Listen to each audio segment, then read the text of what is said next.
And we're live. We're live. We're live. Awesome. Well, welcome to Hobby Vomits. I'm Ian. I'm Matt. So this is our second discussion over Deadhouse Gates, the second addition to Tale of Malazan, Book of the Fallen. If you've not watched our first video on the first part of this book, definitely go back and watch that. Also, we've got some videos on Gardens of the Moon with a review coming soon for that first book in the series. So if you've not read these, I would definitely encourage you to go back and read them. The kind of point of this series is for Matt and I to be able to read and enjoy these books together, but also to kind of take them part by part, where in each part, like in this video, we're going to provide a sort of introduction to things that are going on in the story and then really jump into our discussion. So this is very much a spoiler written video, so to speak, but it can't spoil anything that comes after this section. So if you've not watched the first one, then we might be spoiling things about what happened in the first part of the book versus the second part, but we can't spoil anything that happens after this because we've not read it yet. And then, of course, after each book, we'll do kind of our own review and discussion over the book as a whole. But overall, this is our second one. Book of the Whirlwind is that second part. It's been kind of an exciting time. So again, if you haven't watched the first one, go back and watch that one, and then come back and join us for this one. So, Yeah. Okay, so I think we go and start off with a recap of the first one. Just kind of talk about some of the things that happened. We'll kind of keep this quick because we like to gush a little bit about these, so the videos can be a bit long. So we'll try to keep it on the shorter side, or at least shorter Shorter than than the last one. time. Yeah. Yeah. Not on the short side, but shorter than the last one. And so we'll do a quick recap over the previous part and then talk a little bit about some of our predictions and some of the ways in which this part surprised us. And then just real quick, Matt, can you do a double check that the recording software that we're on pace here? Yes. I know we had a freeze last time. Yeah, I'm keeping it in view this time, like a good Okay. boy, and we're good. Okay. Cameras are good? Cameras are good. We're live. Nice. Except for my camera, Saturday probably night. ruining it by being in it, but that's okay.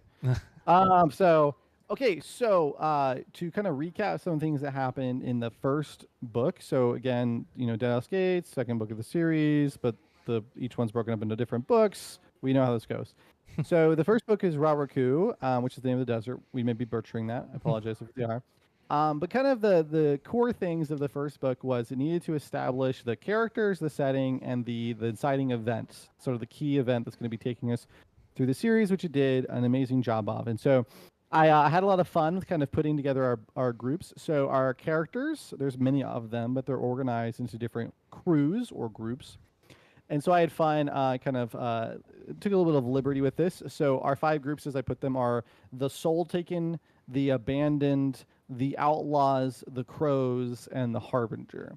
So the Soul Taken refers to Mappo and Icarium, who are these Jagut, I should say Trell and Jagut, respectively, who appear to have some relationship to the Soul Taken and the Deavers, who are all traveling along the Path of Hands. And so there's this big event going on called the Convergence. And so we'll talk about that in a little bit. But we meet them, and ultimately we're left with them being in the Temple of Shadow, or the Shadow Temple, with a very, very interesting character in a Shadow High Priest. But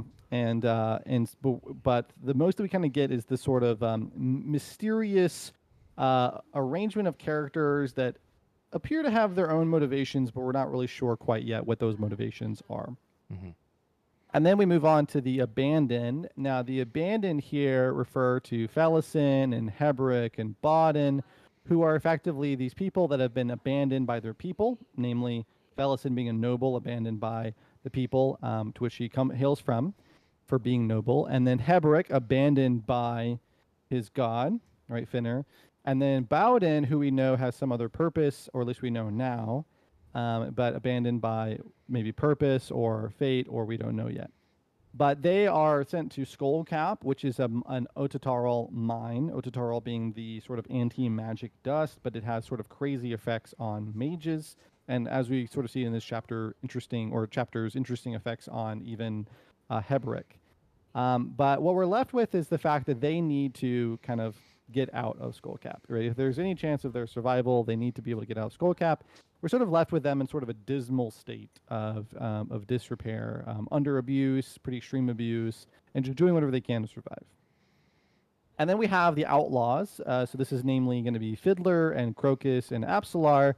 Outlaws because the bridge burners have been officially outlawed by the Malazan army or the Malazan Empire. So they are effectively outlaws on the run wherever they go. And they're currently journeying through, or starting to begin their journey through the Rawaku Desert in order to make it to what we presume to be Aaron, although that may not be quite correct.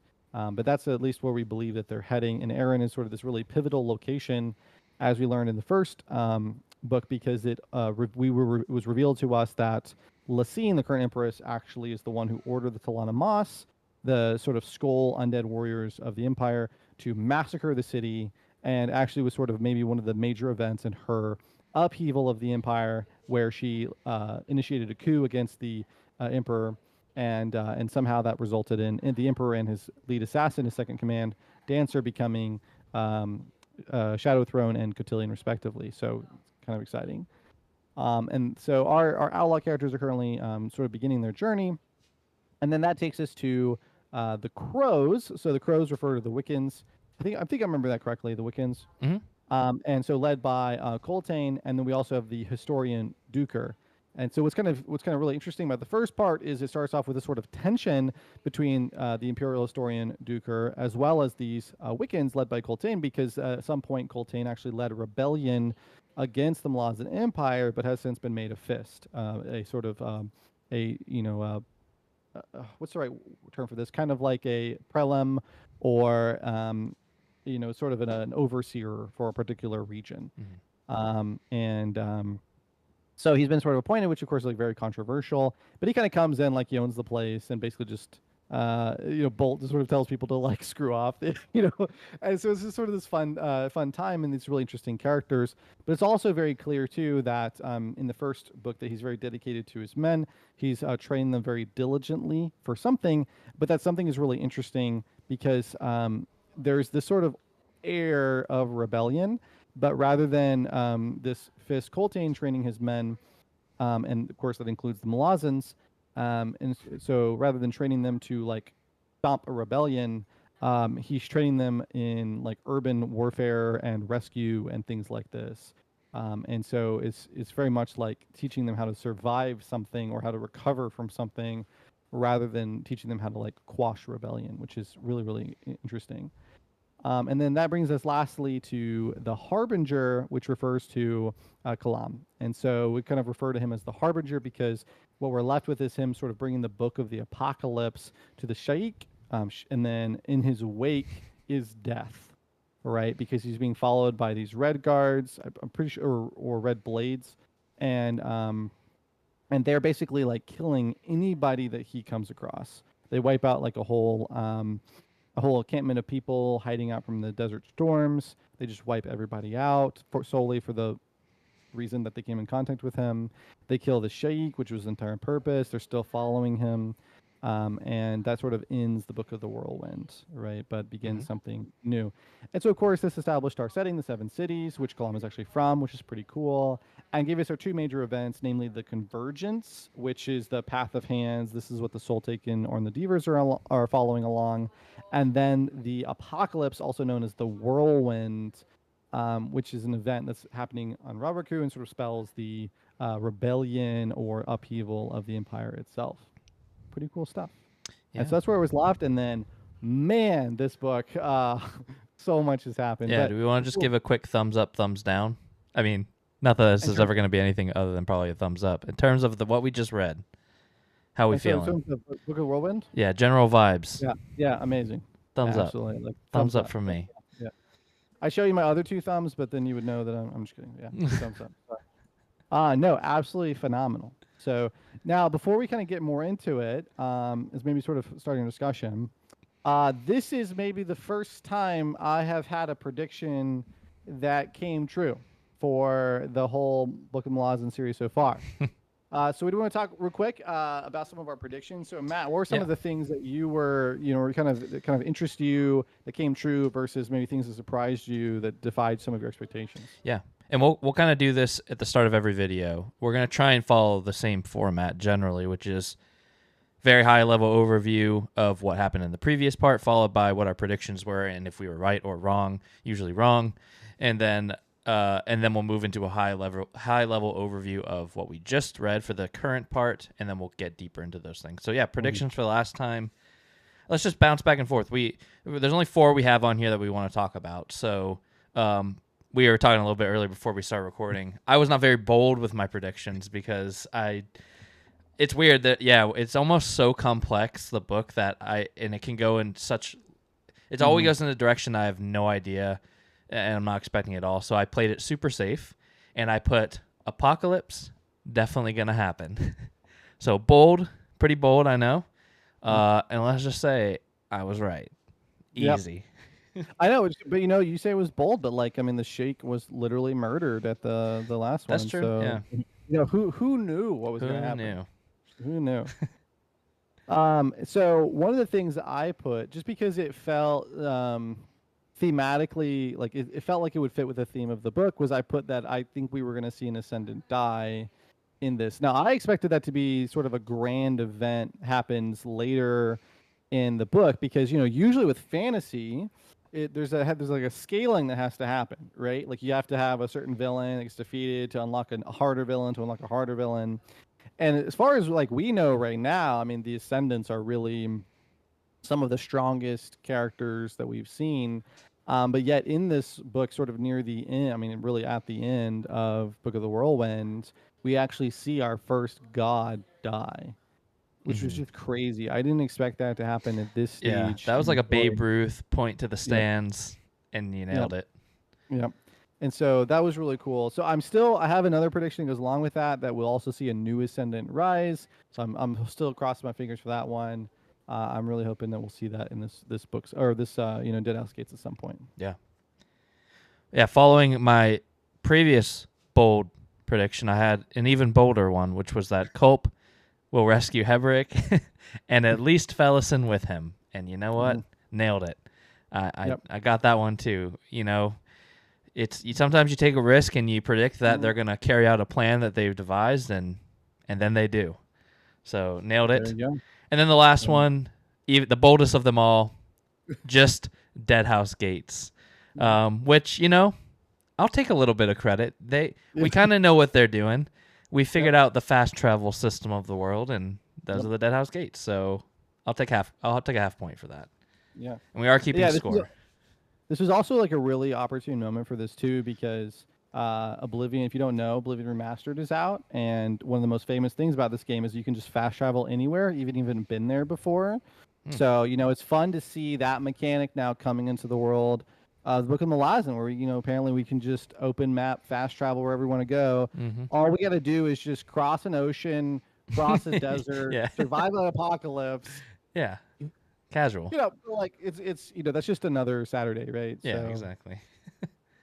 Well, cool. So that's our predictions, and then let's just jump into. I'm just gonna give the highest of high overview of what we just read. So, in this part, Book 2, Whirlwind of Deadhouse Gates, the apocalypse has begun. There's an uprising in seemingly all of the major cities of the 7 cities, and it's chaos. It's chaos. And then also kind of so our different groups are starting to converge. So Fellison and her crew are trying to escape the island while Culp is trying to rescue them. Duker's trying to meet up with Coltane, who is now leading Malazan refugees along with his army, essentially small army, across the continent to essentially just escape and make it somewhere, which the destination changes as we go along. So that's kind of what's happening on that side. And then as far as like Fiddler and Callum and all of them, so they basically make it to where they are meeting up with Mappo and Icarium, at least Fiddler and crew, learning about the what's the name of the gate? I wrote it down somewhere. It's like Tremolor, yeah. They learn about Tremolor, which was like a rumor from Quick Ben. They meet up there with Icarium and Mappo, and then kind of get the confirmation from Miss Girl Puts of this Deadhouse Gate. And then Callum's just heading south heading south with the demon, and he's kind of, I would say he's the most separated from this group of characters as far as, well, maybe not so much, but he's the only one that's kind of alone as of right now, other than he's with the demon thing. Yep, So yeah, that's super high level overview. We have a giant battle to conclude the part. And some of our characters get trapped in a warren, which is really fun. We get some nautical fantasy, which I never knew how much I needed until I read it. And yeah, also just a nice like change of pace from desert. Yeah. So I yeah, it was really nice. But yeah, so that's what really happens in book 2, Whirlwind. Okay, and there we did it. Wrap it up. We shortened it. Yeah, 15 minutes. We're great. Awesome. Okay, so Matt, where do you want to begin? Do you have anything pressing on your mind you want to start us off with? I'm thinking I'm thinking we kind of just go in order of what the way events happen, because I think that will make a lot of sense. And we started off with Felison basically on the island. And it just starts with her. I mean, maybe we just talk about Felison, because Felison, I think, is where I have maybe the most to say. And we'll kind of get into this more with our likes and dislikes and characters and stuff like that. But to me, Felison is the best written character. She's infuriating, but I also pity her. And I just feel like she is, the way that Steven Erikson writes her is, she just is like a real character to me. I think he nailed it. But she has a very troubling part here. It's just like from bad to worse, from worse to even worse. And I'm just waiting for like this, like, you just want to like grab her by the shoulders and shake her and be like, come on, Felison. But yeah, so she is back with, what's the guy's name? Not Bethid, but you remember his name? What the heck is his name? Whatever. The guy that she's sleeping with, and she gets back with him, and he gets her hooked back on drugs and she just is okay with that, and which is disappointing. But really, she's going along with him, and they're on like a scout, and these Dossi, who are locals from the city south of where they are basically starting to. The uprising has begun. They're taking over this Malazan mining camp, and Bethan gets, is it Bethan? Whatever. He kind of gets like shot with an arrow, and so Felison's like, I'm out of here, goes to escape, and is really saved by the Malazan troops, and specifically the one, I don't remember his name, Pell or something like that, who brings Felison to Heberick in Baden, in which they are now escaping. They know that Duker has set up an escape for them. They've got a plan that they've been working on that Felison was not a part of, who is now a part of, kind of reluctantly.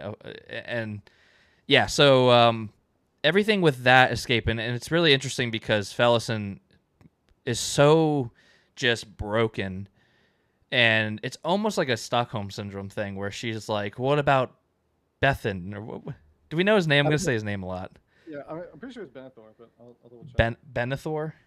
It's something like that. It's something like that, but she's just like, well, we got to go get him. And she's like, I'm going to go get him. And Baden's like, no, you go with Heberick and I'll go get him. And Beneth, yes. Yeah. And so she sends... That's like Denethor from Lord of the Rings. Yeah, I think I'm saying Bethid, who's from First Law. There's a lot of fantasy names. But Baden goes to get Beneth, and Heberick and Felison head to the lake to go to the coal mine. Yeah, the lake which has sunken down. They've been planning this, which is a nice little callback because they check it as in some scene in part 1. They're checking the level of the lake, and now we know why. Yep. There's an escape route there to where they can then get to the desert and walk. It's like a 10-day walk to the coast. And one of the most vivid scenes for me in this whole part were the blood flies. Mm-hmm. Those nasty blood flies, which it's just so, they're horrific, they're disgusting, and they're terrifying, but they're also really interesting. It's just so creative, right? I feel like it could have just been almost like locusts, right? That's what I picture. Kind of like locusts, except for they land on your skin, dig in your skin, then they like lay eggs in your skin and kill you. So it's like locust to the extreme. But Heberick, his tattoos kind of repel them. They don't affect him. So he's like diving on her and trying to cover her and being like, cover your body in mud as soon as you can. But of course, some of them still get her. A good amount still get her. But he has this like tonic that she has to like, and this is what I love it. It's so good. Instead of just like, drink this tonic and you'll be okay. Nope. You have to pour this tonic on every like lump where there's a blood fly in your skin, and that will like squeeze out like the maggot baby of this blood fly, and like, which is already gross. And so she's doing all over her body, and then they're in her mouth, and she has to do it in her mouth. She can like feel them falling on her tongue and stuff. Ugh. Yep. It just was so gross. And it's also an important part though, I think, because all Felison has left is her like vanity, right? She can sell her body. To her at least, that's all she's got is her body that she can sell. And now she's got these pockmarks all over her. So even that's ruined. So it's just like the last inkling of hope that she had for herself. Even though we know as the reader, there's a lot more value there. To her, she's at this low. She's like, this is all I have left. And now that's ruined.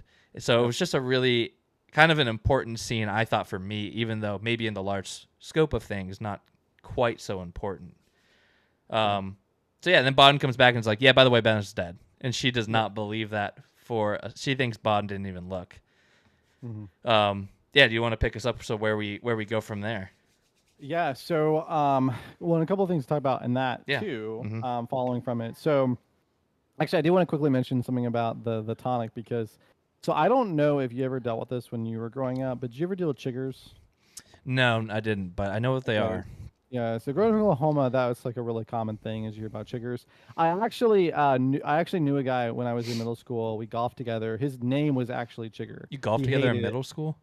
Yeah. Because my dad taught me to golf since I was a young age. So I golfed in middle school for our middle school had a golf team. Okay. And so I golfed until and then we moved around a lot. So when I got to high school, I was like, nah, I'm not gonna worry about this.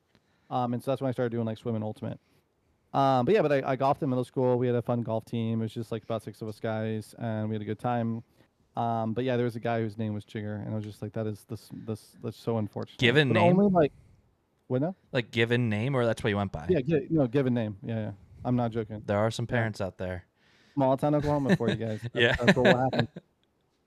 But there was so Chigger bites are really annoying. They were super itchy.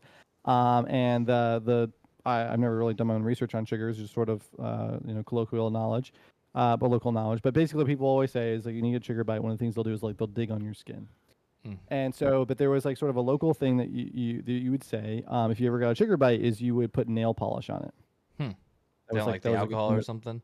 That was the thing they would say. Yeah, it's just it was like a sealant, and so it would either like that it was like would kill it or it would take away the itch, or again it was like yeah they wouldn't like the acids in the nail polish. So but this was always a thing. It's kind of like one of those sort of like household tonic type things, right? Like there's not really much as far as I know like to back it up, but like this was just the thing that people would say. Yeah. So it was really like interesting. Yeah, going to this part and it was just like, yeah, here we just put this. You got to put this on every single wound. I was like, oh my gosh, this is just like a whole bunch of trigger bites. Yeah. Growing up, people always say that, right? But worse. And, but worse, so much worse. Yeah. That it made me like squirm reading it, and I don't normally feel like I get that way when I read things or watch things, but like the mouth ones, like and the pus and the, it just was like, and you have to make I if I remember correctly, he was just basically like, you got to do it right now or you're gonna die. Like it's like you don't have any time to think about it. You just got to do it. Yeah, I know. Oof. At least maggots have protein, right? I mean, yeah. She didn't even spit them out. She just crunched them. Yeah. So that was obviously pretty gross. And then we basically see them go on this journey through the desert. So a couple of things to kind of follow up on with her character would be, number one, we, at least at this point, are supposed to believe that Benneth is dead for real because Bodden claims to have killed him. And so that's like kind of a crazy revelation, although maybe not so crazy. There was definitely a couple of nods to like, I think, Bodden finally got tired of this guy and just took him out. But maybe not. Like, he could have totally been a lie to get a reaction out of Fellison. Well, when he first comes back, he doesn't tell her that. He tells her he found him. He's dead. This is later into their journey when Fellison's on his last nerve, and he's like, you know what? I killed Benneth. Yeah, which is very adult of him, but I definitely believe he did because, like, look what I mean. Not that we'll talk about Bodden here in a second about being a good guy, but I think they knew what Benneth had done to Fellison, and like he was like, hell no, this guy is not coming with us on this journey. Like, no shot. Well, and I think, and so there's there's sort of a juxtaposition between Benneth and Bodden that's really interesting. But then the second thing would be, so now they're going to make this journey across the deserts, several days. They're going to be exhausted. They're going to be running out of rations. Fellison is getting on everybody's nerves. She's also talking about how, she's not going to share her rations, things like that, right? It's like every man for himself kind of thing. But they finally are able to make it to the desert together. Now we get kind of a crazy situation in the middle of this, which I think is really cool, which is over the course of this. Now it's not clear when it happened exactly, but at some point Hebrick got like odotarol dust like covered on him. And I can't remember if that was like a part of the blood flies or something before. I think it was just their journey being out walking.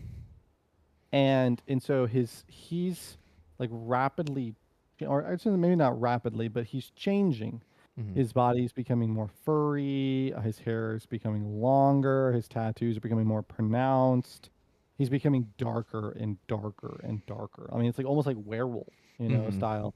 But it gives this impression that he's like becoming like Thinner, right? The god that he has abandoned or denounced. And at a certain point, Hebrick. I never even thought about that. Yeah, that's fun.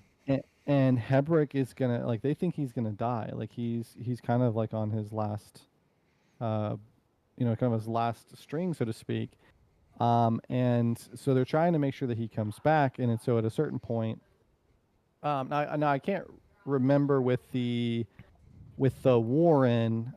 This is one of the things that I meant to follow back up on, but Bodden has this idea that in order to try to kind of make it out of the desert, because they're getting the impression that they're not going to be able to survive, he takes a gamble that he can access Finner's Warren. Now, in order to do this, you need a high priest from that ascendant, and they have to be able to make a gesture, which is now why we know. Well, I mean, we were told that Hebrick was a thief, and normally for thieves, their hands get cut off.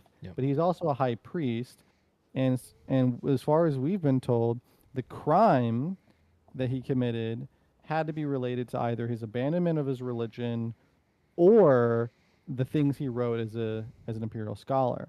But the crime, so to speak, whatever that crime might be, the consequence of that crime was that he lost his hands, which duly both affects him as a historian and as a priest, because they have to have their hands to make the gestures. So Bodden is just taking a gamble that this handless man, right, Hebrick, will be able to still make the gesture if he moves his hands. And then it works. Now, Fellison knows the gesture because she's had many conversations with Hebrick about this, and it works because, as we sort of learn, like Hebrick has these like ghost hands.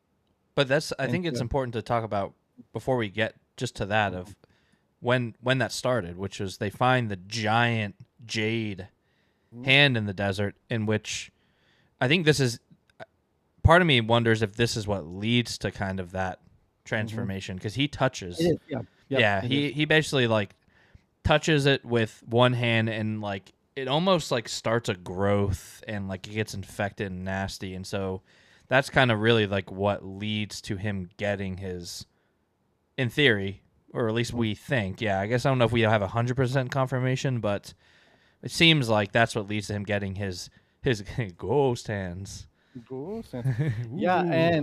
And so now these have some other cool factors too, because it's not like he's got two sort of ghost hands, let's say, but they're of different qualities. we'll learn about that later as well. But this is kind of cool where like now he like sort of has hands. And so Bowden makes this gesture that you get transported through this warren. But more importantly, rather than sort of going through the warren itself, they almost kind of bring the warren to them. And this is one of the kind of coolest scenes I think in the journey is they get the impression Hebrick wakes up and they get the impression they can feel it in their skin that there's an ascendant in the vicinity. Like Fenner is like around. Fenner himself, yeah. Yeah, but he won't show himself. Yeah, he's just like screeching, isn't he? Yeah, just like making this horrible screech. Yeah, and they're like, why is he scared? Like, why is there an ascendant who's like terrified? Mm-hmm. And he won't show himself. He still hasn't shown himself. Mm-hmm. And so like that's the first moment when you're like, oh, okay, wait, hold on, like what are we saying here? You know? Mm-hmm. And like this opens up lots of questions too, because he finishes the Boar God.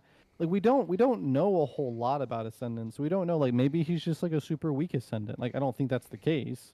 But what is clearly true is that something is terrifying him. He's like a god of thought of like battle. Yeah, I mean, well, he's the boar god, so I would imagine that the characteristics there are kind of related to boars. Yeah, I don't know that he's like so much like a god of battle per se, but like I want to say I think he is. I think that's what the back of the book says. I could be. Let's see. So, yeah, I haven't read the back of the book to see what it said about Fenner, but Tenorok. but I mean, the boar of 5 tusks. Yeah, I guess maybe not. But like I think there was like 5 characteristics, but I'm like being a boar. Like, but here's the thing, like about like when you read fantasy stories, boars are classics, right? But like boars are like the classic fantasy animal for someone getting killed, right? It's always like a boar. It's just like, okay, we're gonna go hunt a boar because we're gonna have to spear it, and then it's gonna charge somebody with its tusks, and it's gonna gore them and kill them. Like it's like. If a king needs to die, I'm talking about Game of Thrones here. If you haven't, spoilers. But like, if you need like a king to die, you're not gonna be like, well, he died hunting a deer. Yeah. He died hunting a fox. It's like, no, he went after a boar. It's like, why a boar? Because it'll gore you to death. That's why a boar. Like boars a boar that gore. Boars that gore. They're infamous for when they're on last legs, like they still fight it out. We even see the same archetype used when they talk about the Dasi and the the Dosi like hunting down Coltane, and the Wiccans, which we'll talk about a little bit as well. Yeah. And so it's crazy to see an animal that is commonly known for its like rage and stubbornness, unless of course we're talking about Lion King, then it's their Hakuna Matata. And they're afraid. Like it's so weird. And it's so cool. It's so weird, but it leads us to again just sort of question everything's going on. They finally do make it to the beachhead. They have this. Of course, nothing can work out easily, right? They finally make the beachhead. Oh, we've got water, got salt water, we got crabs. Like, okay, we can salty get a little crabs. bit of food. Salty crabs, not the best idea. Yeah. Maybe we'll be able to make it out of here. And then we have a few really interesting things that happen. So this would probably be the right time to talk about the juxtaposition. Bodden and Fellison, we get one of the weirdest interactions we've had so far, especially between those two characters. Yeah. Ends up being that Fellison invites Bodden to join her that night, and he does so. And then we find out, which there's a little bit too much detail on that, but then we find out that Bodden did this knowing the entire time that Fellison, basically expecting that Fellison was going to try to use that in order to make a move against Bowden or the group or something to that effect. Yeah, she was going to kill him. Yep, she was. And that was what she was going to do. She was going to use a knife that she stole from him. Yeah. in order to kill him, which is not a great idea to begin with because obviously they're going to know. But he was expecting it. He stopped her, and then she basically was like, "Why?" And he just admits, like, "Hey, this was essentially just to test you, just to see if you've changed at all."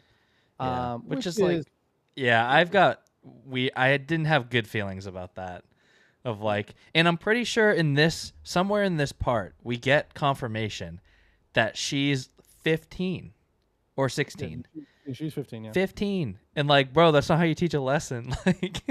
like, come on, dude. Like, yeah, I just like, I reread that because it's worded in a very interesting way of like, he's almost like like making her think about it, but like, yeah, I don't know. It just felt very strange because I feel like I kind of liked Bodden to this point, but like I just I can't see the logic in it of like I'm all for him kind of going along with it, but not actually like performing the act and being like, yeah, I knew the whole time, gotcha.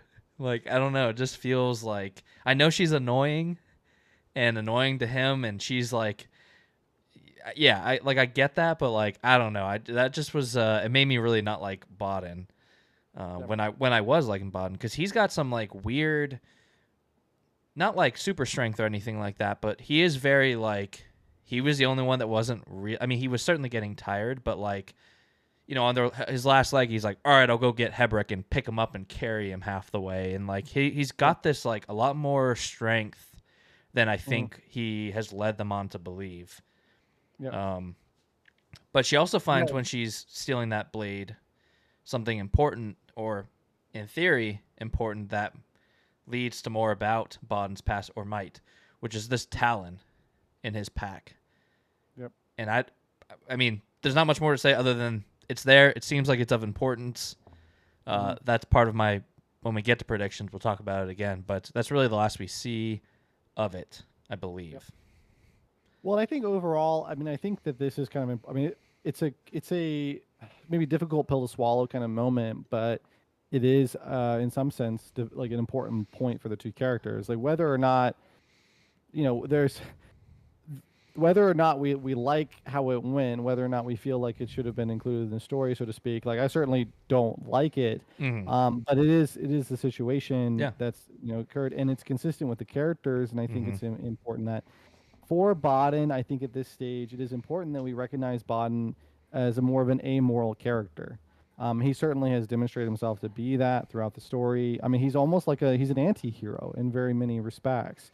We don't know why he's so loyally attached to Hebreck, although it does appear that he is loyally attached to Hebreck.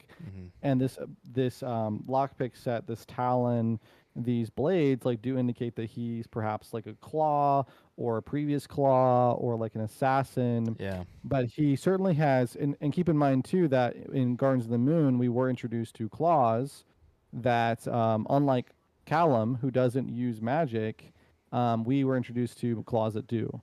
So at least we're introduced to one claw that could use the Warrens to travel. So it's quite possible that claws are mage hunters. They're meant to kill people like Hebreck, High Priest, or people like Old Ben. Because there is a relationship between High Priest and Ben. Yeah, Quick Ben. Sorry, old and quick.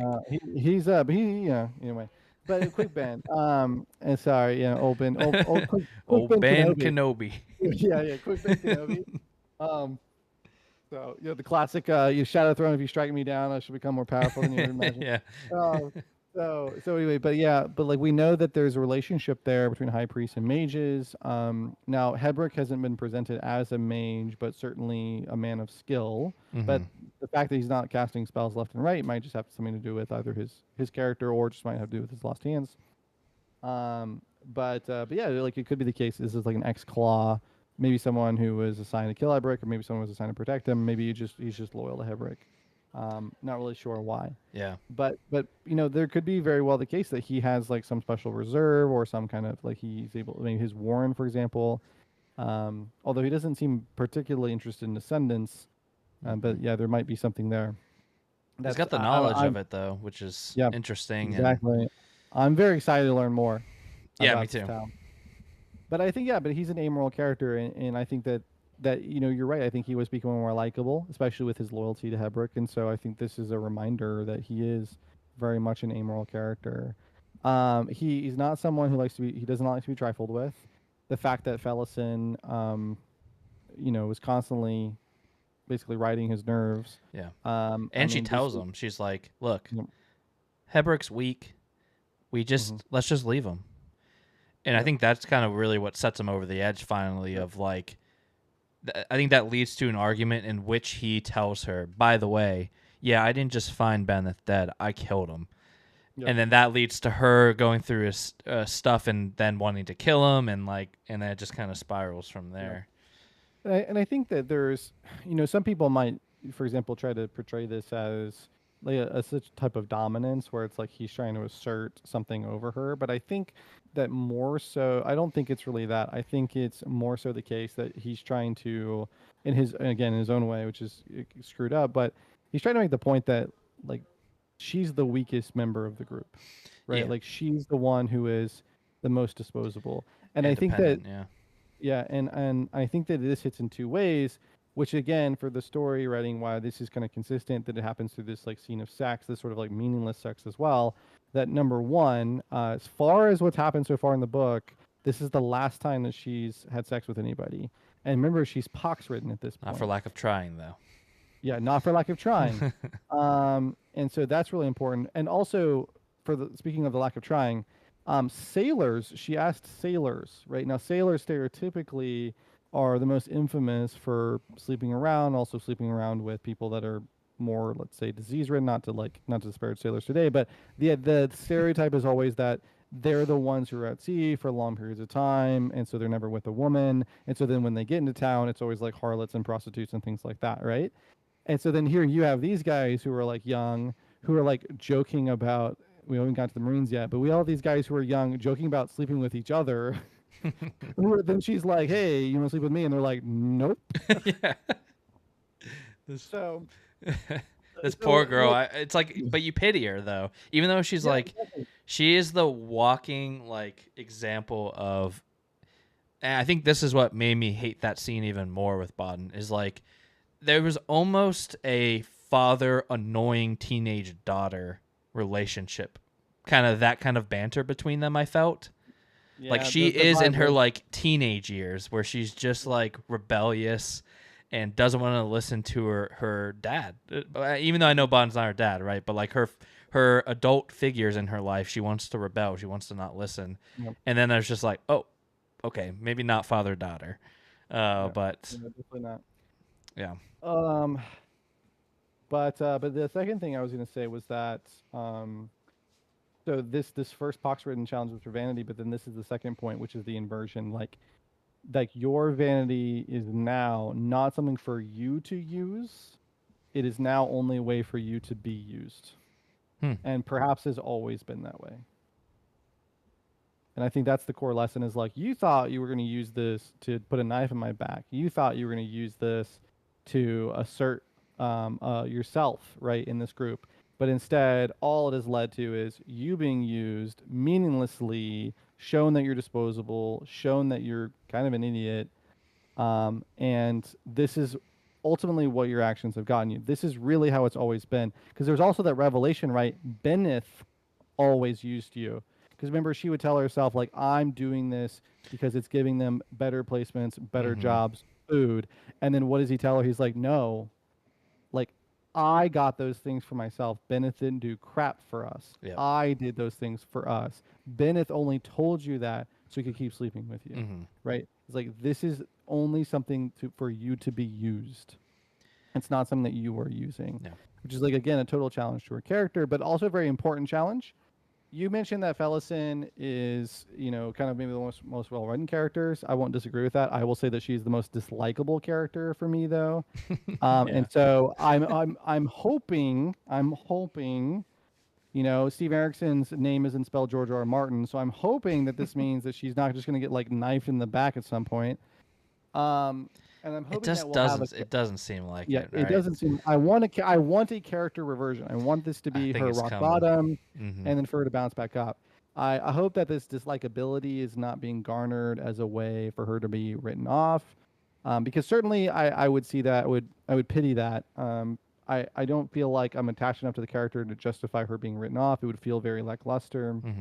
And so I'm hoping for, and not that I don't like, if she were to die at some point, but I'm hoping that she has like a character reversion before that happens, right? And then we can really kind of see some of the merits of her character. I mean, I feel like she hit rock bottom. We didn't think it could get worse. It's gotten worse. And I feel like she hasn't learned anything from, at least up until where we are right now. Like, you think that'd be a pivotal moment for her, but it doesn't seem like it was. Like, she's still just like, all right, well, screw you, bud. I'm gonna go try and sleep with these sailors, or when, which we'll talk about later, when the Talani Moss show up, she's just like trash talking Heberick and stuff out loud of like, oh yeah, some kind of priest Heberick is like, he sucks, he's a coward. It's just like, bro, like, you're right. She is the most unlikable character, very intentionally so, I think. Yeah, but man, exactly. she is infuriating, like in a teenage daughter kind of way. At least that's the vibes. Like you're just like, shut up. Well, and I think it's the tomato stand story. So I don't know if you've ever heard like or tomato stand parable, you could say, but like I don't know if you've ever heard that kind of idea before about the tomato stand. But it's like, imagine driving along the road and you keep seeing signs for a tomato stand. Like, how often would you pull over to buy tomatoes at like a farmer's market, right? Like you see a sign on the highway and it's like tomatoes here, right? Where I live in Oklahoma, when we drive to the lake, it's just like you're gonna see all these signs of like peaches, jam, right? And that's a real thing. And so like, you could pull over and you could buy some peaches, you buy some jam. But like, how often do you pull over because you see a sign for peaches? Yeah. But if every like 1,000 feet, you're driving and there's like tomatoes here, tomatoes here. At a certain point, you're like, what the hell is going on with these tomatoes? Why is everybody selling tomatoes? I guess I'm gonna go check it out. Right. And so I think that's for her character is like, it seems like it should have been a pivotal moment, but I think the thing is it was the first moment. Yeah. Is like she's not recognized or realized yet that she's out of options. Yeah. Right? Like she needs to try every last thing she can think of, and for every single one of those to become fruitless, right? Yeah. Bodden doesn't work out completely, goes into her face. Can't sleep with these Marines, so I should mention that, by the way, because that's super cool. But then we also see these other scenes where it's like every time she says something, every time she does something, it does not work. Yep.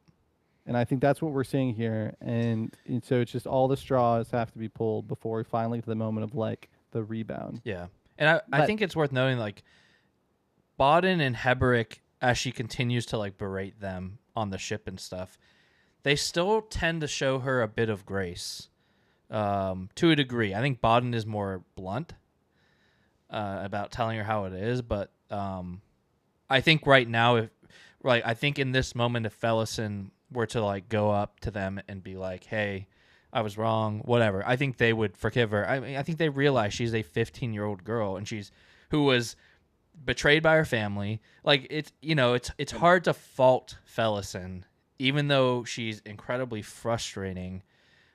I think that's what's so great about her is it's so believable for what she's been through and her age. And I think Heberick, and even though Bodden sees it, I still don't like the way he handled it. But I think he recognizes it. And I do think there'll be some redemption, or at least some backtracking there or something. But I was very impressed with her character writing more than anybody. She's just the most fleshed out for me. Yep. To where, I'm really rooting for that turnaround. I want it. I need it. I need that turnaround. That's kind of how I feel too. So I'll just kind of quickly kind of summarize the next things that happen, and then you can kind of talk about the war end, because I know we're getting ahead on time. We got other people to talk about, but just a cool shortest video yet. Yeah. So we talked about one plot point. We do get this kind of cool. So after we get to the beachhead, Culp shows up with these Marines. These Marines also happen to be followers of the Boar, which is quite interesting because that's, Heberick is the high priest of the Boar. So there's some tension there because he's the high priest who rejected his ascendant. So that's kind of interesting. Fallison, of course, tries to approach the Marines as a way to kind of assert that her vanity is still valuable. They reject her. They even sort of joke about how they got so drunk one time that they may have slept together. We don't know. But then they all sort of gather on this boat to leave. But what's interesting is both the arrival and the way that they leave.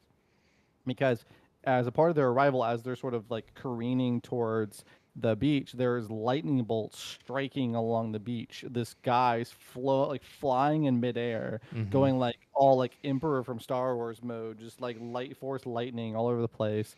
And what we come to understand is that this is a mage, maybe a potential escapee from the island, who has now gone completely mad from the Ototarol dust, and effectively is now channeling his Warren uncontrollably. And so it's just this lightning is just basically like the magic of the Warren, the power of the Warren just sort of coming out, and his body is basically just like a lightning rod conduit at this point. Like presumably he's not even alive anymore, right? It's just Yeah. like he's just being burned out. And so, but this lightning is just sort of going all over the place, and Culp is doing his best to protect them. But essentially, what they have to do is they got to be able to escape, and they end up sort of. I don't think we quite understand the circumstances I of think it, but just they end up. accidentally.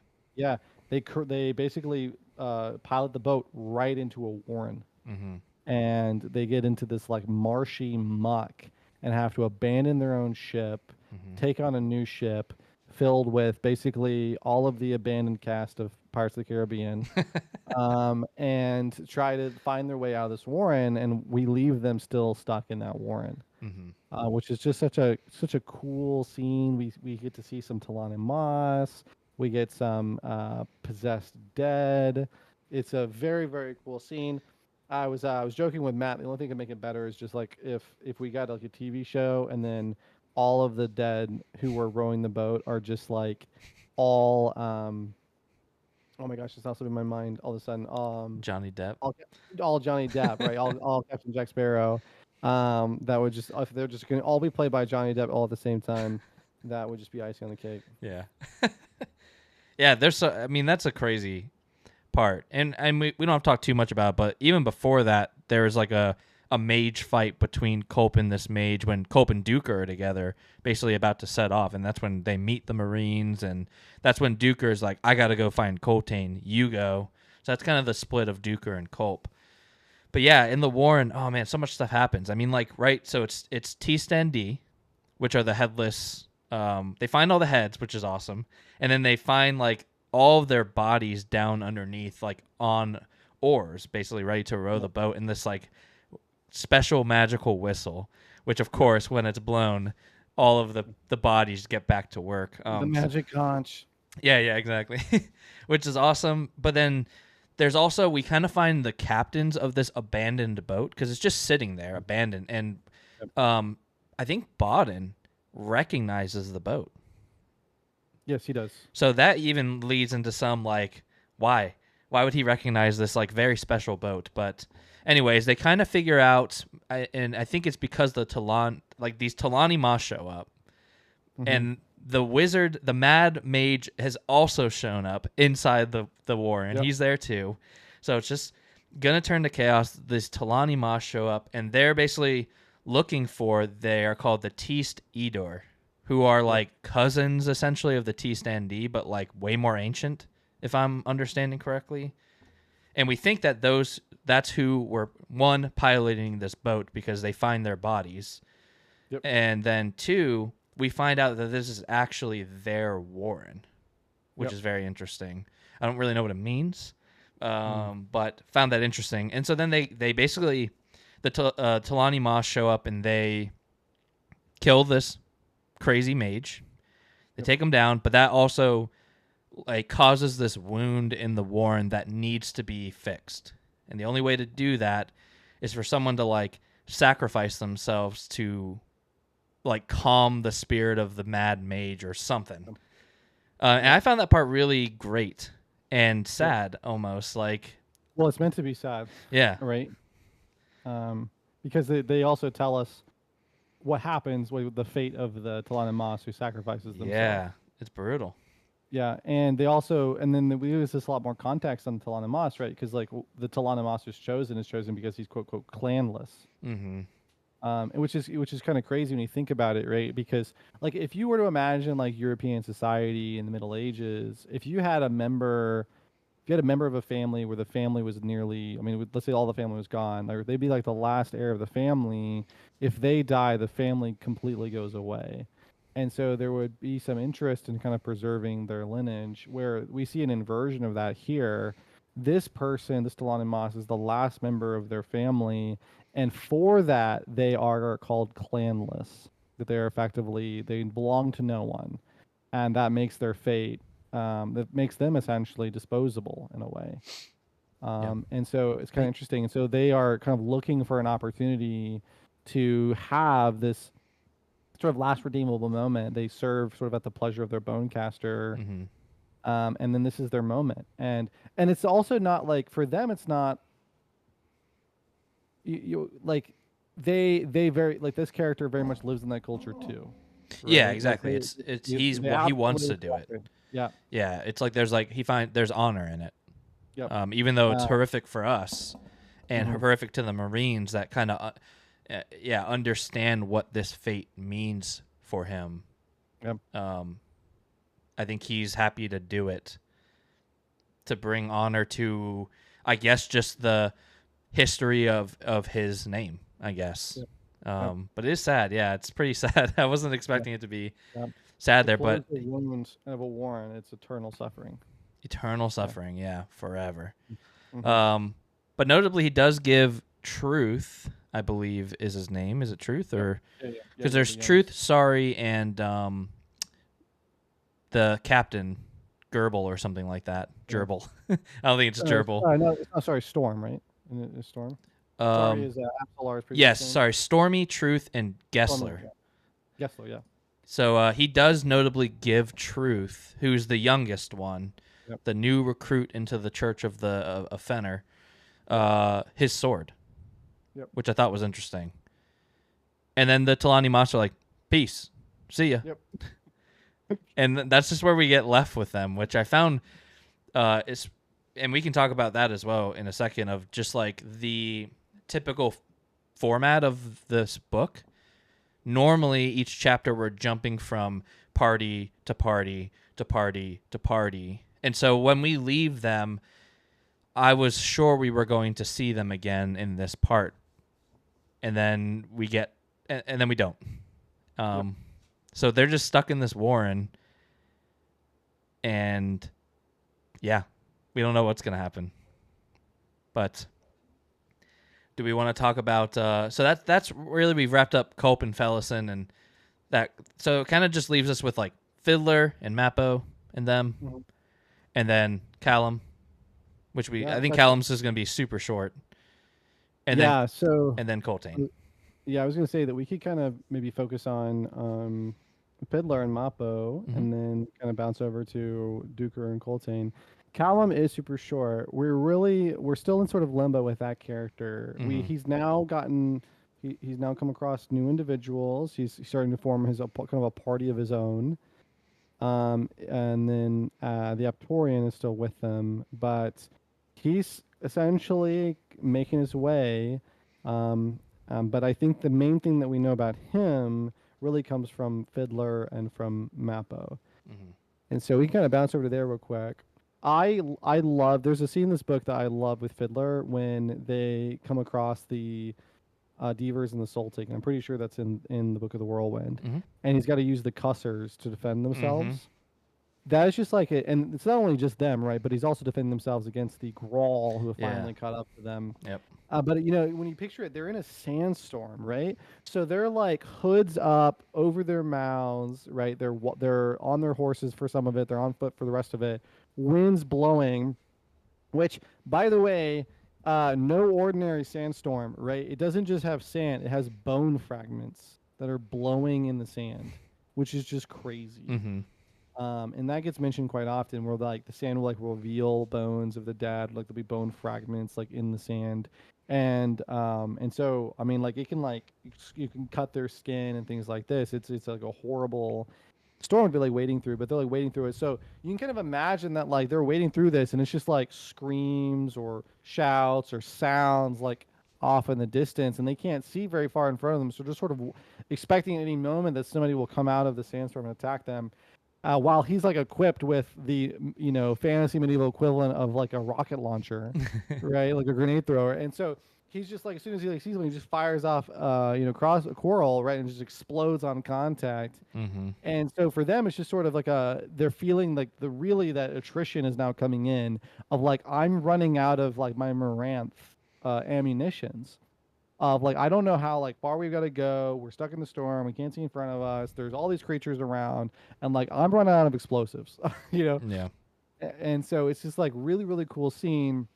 And finally, of course, it comes to a head when they come across Deaver. They're basically getting their asses kicked, and then they manage to get rescued, just sort of at the last moment. And it's like a grueling situation. Fiddler's on the horse. It gets taken out. It almost gets taken out, I think, or maybe it does get taken out, or maybe No, it charges. no, yeah, it like protects Fiddler. Yeah, protects Fiddler. That's right. It's like a badass Um, horse. yeah, and so yeah, so he gets knocked off. It goes to protect them, but not in time. He takes a pretty bad hit to the rib cage. Mm-hmm. He has his ankle get crushed.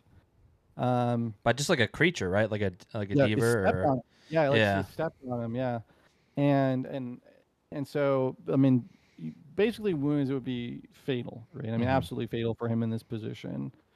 But then all of a sudden, two characters show up, Mappo and Ikariam, and kind of in like fashion, they basically are just like, "Hey, look, you want to deal with them? You got to come through us." And this Deaver's just like, "Nope." And it's notably a deaver that they had encountered before, Grillin. Yep. Yep. Which I think is the it was the bear, right? Or was Grillin? I can't remember because for some reason I was thinking Grillin was the wolves, which were the Deavers. But then I couldn't remember the name of the bear that Ikariam speaks to when they first get to Iskarel Pust. Yeah, I don't remember off the top of my But it was head. one of those two they had met before, and basically they're like, yeah, I mean, they recognize them. They're like, well, if you want these guys, you're gonna have to go through us. And then the Deaver pieces out. Yep. But a couple of things I wanted to note. One was just why are Mappo and Ikariam there? That was because a couple things. Well, actually, before we get to that, I just want to tell you how I envisioned that scene because it was actually pretty different than the way that you envisioned it. So I envisioned it as they find this road, right? They find the road that they were looking for, and so Fiddler's like, let's follow this road because Quick Ben says there's this gate at the end.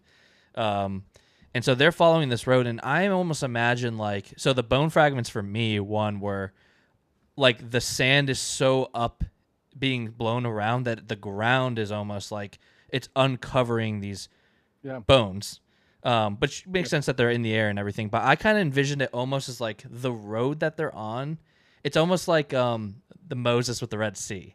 Yeah. Like there's still a bit of a storm in there, but it's pretty clear in there. And there's just these huge like walls of sand with the storm on the outside. And they're hearing all these demons and stuff out there fighting and stuff. And so that's kind of how I envisioned it, where it was almost a little bit more calm inside on just like the straight path. Yep. Well, and I think that kind of brings up, because it reminded me of something I wanted to say, which was that it almost seems like the road can only be revealed in the storm. Yeah. Like, yeah, that makes sense. Yeah. Like it's always there. And if you know where it is, maybe you can find it. But for them, and if you look at the map, it's cool because like the Raruku has like basically two mountain ranges on either side of it. And they basically describe it as like a perfectly straight line down the middle of it, which is pretty cool.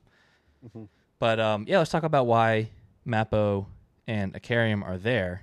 And that's because Iskarel, we left them off. They had found something in the depths of this like shadow temple, and they find a boat, which makes zero sense because they're in the middle of a desert. So how did this boat get there? And notably, a boat that has not been there for more than, I think, like a couple of years. Yeah. They can and notably, determine. their way of entering the temple was through a window that was several stories up. Mm-hmm. So it's a Noah's Ark situation. Yeah. And they think it maybe belongs to Stranger is the conclusion they come to, which is also weird because we don't really get any more about Stranger or Servant. Sorry, I'm calling him Stranger. Servant. We don't get any more about him in this, but Iskarel Puss essentially just does a deck of dragons and tells them the Shaikh is dead and you need to go get a replacement for her, essentially. And like, so you got to go. And that's really, we don't get too much more beyond that. And and then they show up, which is interesting. And then, you want to talk about what happens after they show up? Yeah. Well, and I want to go and note about the kind of like the showing up. We are given several clear indications that Mappo and Ikariam have extraordinary senses, because as far as we understand, like the sandstorm is not like impacting the temple that they're at, right? Or maybe I missed that, but it didn't seem like they were getting ravaged by the sandstorm. But the entire time that these events are going on, they're like, oh, there's a sandstorm, like, oh, there's like divers, like, oh, there's like people. Like they give us indications that like their instincts, their awareness is like super good. And so I think it, like, at least to me, it's very, very plausible, just based off of what we've seen with these characters, that they could find Fiddler in the sandstorm. Like I think that we're meant to understand like that their awareness is that good. Yeah. Yeah. And I think from what I understand, Fiddler, this road and everything is somewhat near where the Shaikh was. Like it seemed to me that they stumbled upon kind of came into the vicinity and then went to rescue, rather than that's actually who they were seeking out. Right. But then we kind of just get a cut to black. Fiddler passes out, and then they wake up in the Shadow Temple. Yeah, and then so they wake up in the Shadow Temple, and then we get the classic we have the technology, we can fix him. So we find out that Israel Pust has a lot of medical experience, mostly just because, not necessarily as a doctor, but namely that he has a lot of anatomical experience. And so he's able to actually repair, and he's got access to some pretty interesting like alchemical tools, but essentially just a ways to explain how he might be able to repair Fiddler without the classic like, we'll drink this healing potion, right? And so it's kind of cool, and it kind of provides some like interesting insights. But I think one of the things for me, at least, kind of looking at it, is I didn't so much interpret it as we need a classic like fantasy excuse for why Fiddler's not dead here. But for me, I'm like, do you let a crazy person perform extreme surgery? Because they talked about him like rebuilding the ankle. Yeah. Right. And I'm like, okay, no. I mean, very clearly, this is one of those things where it's like Israel Pust is really out there, but he is not like he's not left reality just quite yet. You know what I mean? So like he's becoming more and more of an interesting character, and that's why I really like this. Is like I think it just makes Israel Pust so much more interesting as a character, and I do want to like learn more about him and his background because of this, right? So I think that's pretty cool. But we get some really awesome revelations. Tremolor being one of the most notable of those revelations. It becomes very clear to us that Fiddler and Column are under the impression, also Quick Ben, which is important, that Quick Ben is the one who's giving this information. Old Ben. Quick Ben Kenobi. So, I mean, it's fitting that we're basically in Tatooine right now. Yeah. So Fiddler is looking, and Column are looking for Tremolor because they believe that there is a Deadhouse Gate. They believe that there's an Azath at Tremolor, and that this Azath at Tremolor, that they're all connected like a network, and they can allow for travel in between them. And Column's goal is to basically assassinate the Empress. And so the idea, their belief, is that there is also an Azath near, like in Malaz, basically like that's within the vicinity of the Empress, and that's their that's their best bet. Basically, they can use this Azath to transport themselves into Malaz and then be able to assassinate the Empress before anybody knows what's happened.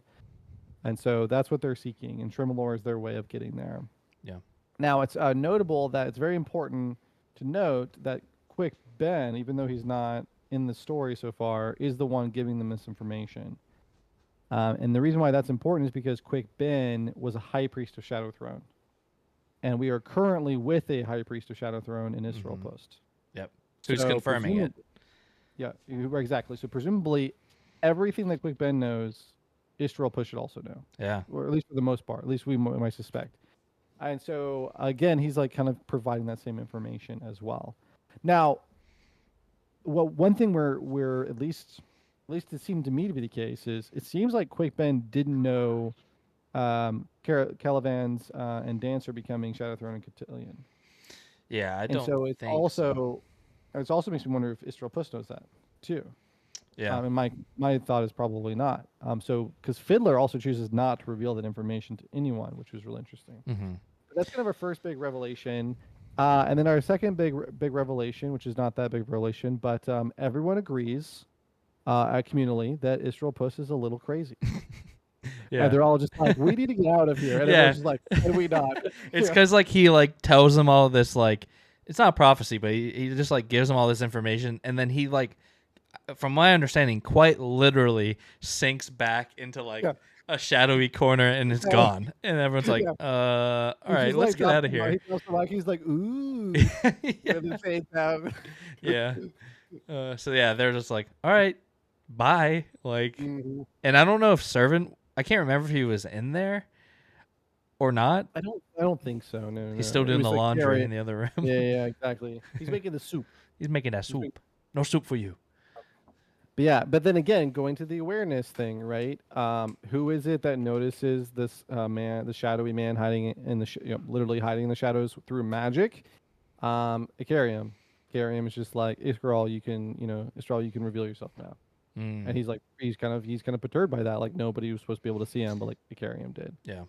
And so, again, like, it makes sense. Icarium is half jagged. It's an Eldering race. Mappo is Trell. It's an Eldering race. Like, these are very, very powerful and ancient individuals. Yeah. And that's a classic fantasy trope, by the way.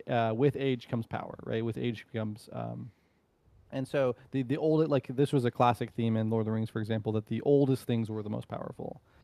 And we certainly are seeing elements of that in Deadhouse Gates, as well as the whole series so far. And so it's just really cool to see more and more of what Icarium and Mappo are capable of, while at the same time knowing that there's this potential ticking time bomb in Icarium that we don't know what's going to happen to him.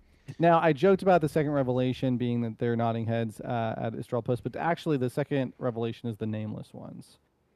We learn that Mappo is commissioned for something, but we don't quite understand what that is. Yeah, we got a whole little mini history, but if I'm being honest, I don't remember any of it. So if you do, so basically, Mappo comes from a clan that relies a lot on battle and conquest and proving oneself. That basically the fate of many of the Trells that he came from is that they will fight until they die.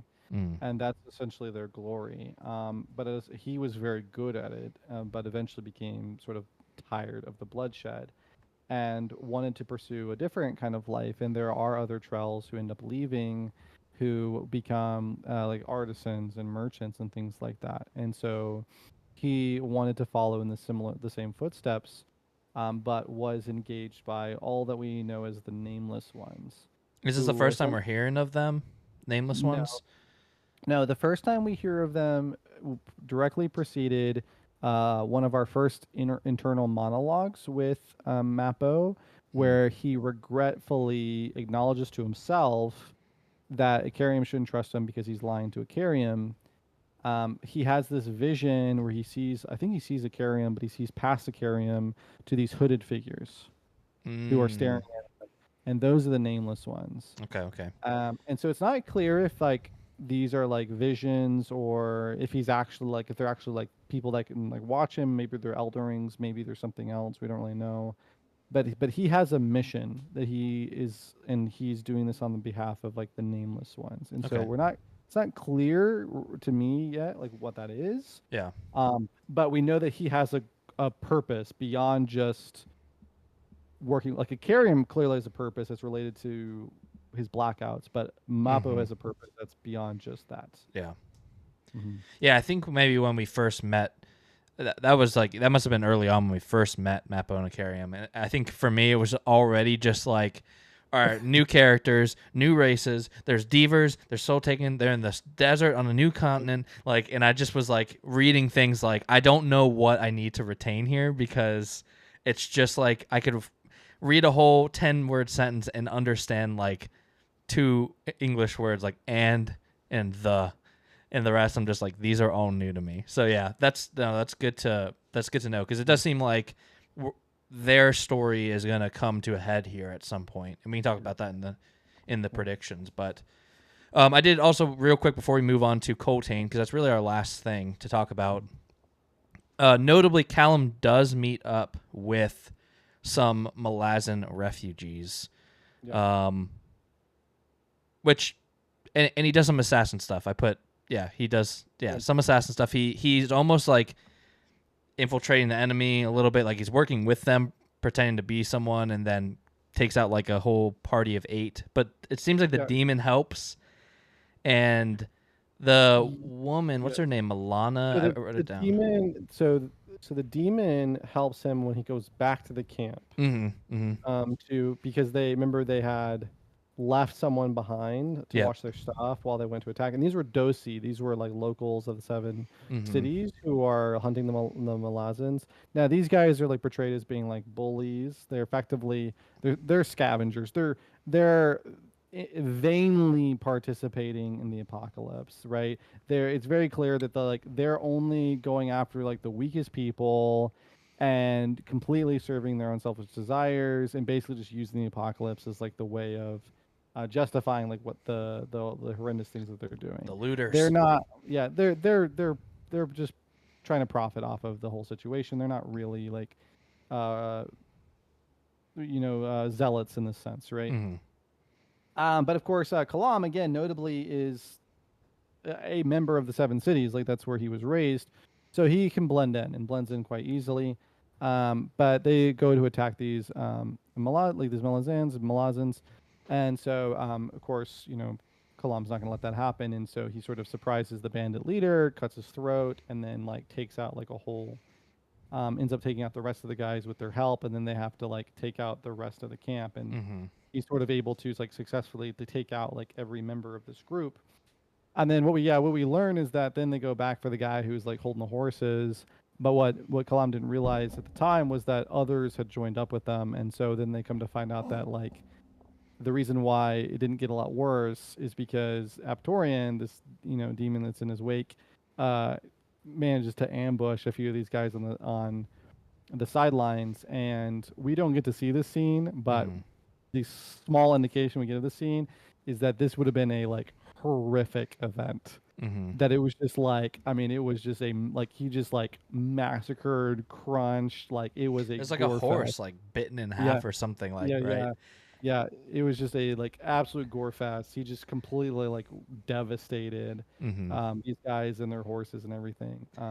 Manala, the sister of the wife of the general that is it's basically a small little 5-person family.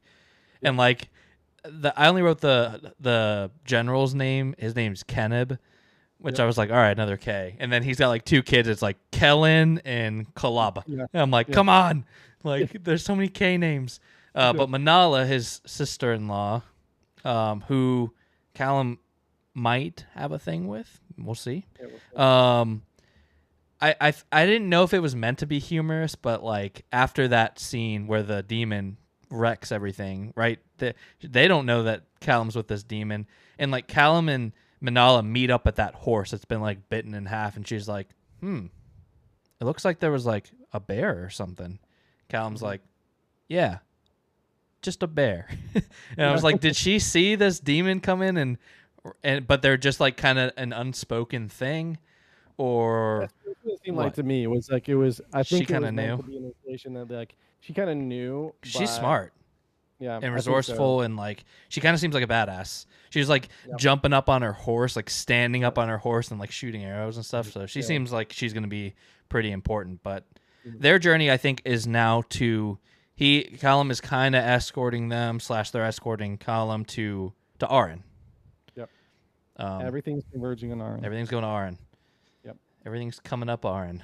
Yeah, and so I guess as we kind of move over to Coltane, it is worth noting that as far as we know, if they're able to get out of the Warren, that's where they're going to go, is to Aran. Yeah. And now you have Kalam going to Aran. Fiddler's following the Tremolor, but ultimately, like they want to meet up with Kalam.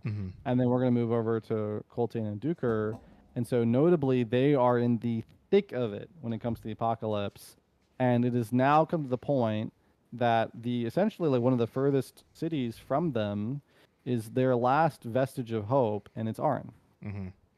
And so everything's coming back to Aran. Yeah. I did want to note one more thing before we move on to Coltane. And it's not a big thing, but I think it's nice that Crocus finally gets his piece, that the plan is to get Apsalar back home, right? He finally gets that clarity of like, oh, because the whole time he's like, well, why the hell are we here? Like, aren't we bringing Epsilon home? Why are we here? And so they figure out like, oh, we're gonna fast travel there essentially. So good job, Crocus. You got your thing. So yeah, let's talk about Coltane's whole journey because it's and Duker because Duker's a big part of that journey as well. Yeah, so now this is where time is going to get weird because I believe what we're to understand is that so Duker is traveling after Coltane. We're led to believe that Coltane is essentially like the last surviving Malazan general in the area. He's a fist, of course, but essentially the only representation of a lot of the Malazan Empire in the area. He is leading refugees from their town, which is also where Duker was stationed as a historian, and I believe he trails them for like months. Yeah, is what I think like. 3 months or something crazy. And the only reason he survives is because as a historian, he was responsible for recording information. I also really love like historians are like Jedis, like in this world. I know I keep using the Star Wars references, but it's stuck at this point. But like he just kind of like it's very interesting how like in what regard he's held amongst the other members because like he's being asked to come to things and being given like people are listening to him at things like you wouldn't really expect. But like there's like this culture that's there of like, no, he's the historian, he's here to record things, like that's important. Yeah. Right. And so he's like always given the floor or at least always invited these things that you wouldn't otherwise like think. But it's just like, no, like he's an historian, like there is a cultural understanding of like the historian needs to witness. It's like the press in war. Yeah. Yeah. It's almost like, it's like everything. If you want things to be notarized, right? Like, it's like you got to have the historian there. But it's like more so than that. Like, there's this sort of deep understanding that, like, to be remembered, for things to be true, like, for there to be history, like, there needs to be continuity. And that is done through historians. And I think that is, again, important because the more we learn about Duker and his place, the more we come to understand why Hebrick is held in such disdain. Right, because Hebron is like Hebrick is like labeled as this like heretical historian. Yeah. Right, and so like it comes to you understand more of like, well, if historians are held in such culturally like high regard, then like what would happen if you have someone who's like as a historian touting things against the empire? It's like, oh well, maybe they're gonna have their hands chopped off and carted off to an Otatarral mine and spent their days like laboring and suffering. Right. So I think again that's is really really cool to kind of see that. But yeah, he spends like 3 months, and the only reason why he can do this is because he spent so much time blending in, like learning to blend in as a Dosi. And so it's not just that he has like the accent, like there are tons of people over years that have seen him as a Dosi. Like that's how they know him. They don't know him as an Imperial historian. He's had food in alleys, he's bought from them, he's interacted with them, he's talked with them, right? Like he's lived among them. And so people like know of him and he knows their culture. And so he's able to blend in. It also helps that he's like slightly on the older side. So when, young upstarts are trying to talk to him, he can kind of just like back in my day. Bite. Yeah. Respect the elders, boy. Get off my sand. But he's able to kind of continue on with this sort of idea, like he basically is telling people that he's like trying to find his nephew, quote quote, right? Not a real person, but that's kind of what he's telling people. He's trying to find, right? Because there's this big thing, like, and I guess I'll just talk about the sort of the cultural upheaval at the end when we talk about predictions, but but like everyone kind of expects him to like participate in the apocalypse, and so he's like, I am participating. I'm going to this place, like I'm meeting up with my family, and that's where I'm going to participate. And so as he rides, people give him food, they give him water, they give him shelter. And all the while, like he's trying to meet up with Coltane. So it's kind of this crazy journey. We only get like a few snapshots of it. But yeah, I mean, just to think about it, like 3 months, everything you've ever known is gone. And you're just riding on a hope and a whim that you're going to make it back to whatever, shambles are left of the place you called home. And not knowing if you're going to live through tomorrow. And all you can do is just ride. Like it's interesting too because with him following in the wake of Coltane, it's such a cool method of teaching us Coltane's ways of like they leave nothing. They leave nothing. I mean, every resource they will take. And so, yeah, I mean, at one point there's like a spring that's down to like a mud puddle, and like he's like laying the horse down, and you know, they're drinking mud water because it's all that they've taken it. They've taken everything, which is crazy. Even like in like the roots, I mean, basically. What's that? They cut the trees down like the trees are down to roots. You can tell he comes across past battles, and there's like no real remnants. They like take the hair of the enemies, the dead enemies, and like their horses, their dead horses. They salvage those. I mean, like, yeah, it's pretty crazy. And then one more thing, when Duker, because like when Duker gets to, is it Hisar? Is that the kind of like the first city? Mm-hmm. That's where like. Basically, you think that Coltane is probably dead, or Duker thinks Coltane's probably dead.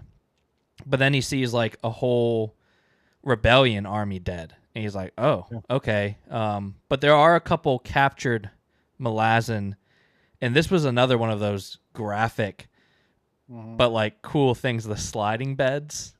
Yeah. Where it's just like, oh, man, like, brutal. There's like, I mean, I can't remember if they're like outstretched but they basically are laying on these spiked poles and like that have impaled them, and they just slowly, gravity just pulls them down as a pretty brutal death. But yeah, and then Duker's just kind of after him for a long time. And it's so important that I think one of the important things about this journey is it's going to set up for the last chapter, which is going to be this grand battle, and it establishes something really important for us, which is that Coltane is not out of his element. In fact, he's very much in his element. He's a badass. He's a badass, but like it's almost like this is the kind of war that he is good at. Like this is the kind of war that he wanted to wage against the Malazan Empire, and now he's waging against the Dosi. And it's just like they are not going to be able to beat him at this because this is the thing that he is good at. Like this is his kind of war, this kind of guerrilla style warfare. He gives me like I love it vibes. Like I'm glad this is happening. Yep. And so it's just like so crazy. Which and I bring that up because it raises this important point. Right, like we saw in the first book, Rauraku, that he was not training his men to quash a rebellion, and he was the one who was appointed to be fifth. And so it kind of again like leads to this conclusion that this is the reason why he was appointed. Like this was known to, like this was foreseen, this was going to happen, and that's why he was appointed was for exactly this reason. And I don't know if that's true, but that's what definitely kind of seems like it. Yeah, I mean. Yep. I do really love how Erickson has pulled this together with the battle. We're told that there's this character like Celeste Relo, or I might be getting that Calum Relo or something. I think it's Calum Relo or Callum Relo. You have a Chemist Relo. Oh, maybe it is Chemist Relo. I just noted it down from the book. So yeah, and so we're told that this is an extremely powerful mage who is leading the remaining Dosi, which, again, I guess maybe I should talk about this now, but this rebellion, it's not just like there were rebels in the woods who have now, like, they had their signal fire, their signal flare, and now they're attacking. Like, this is a cultural attitude that has been, basically shared from member to member, from generation to generation amongst the Dosi.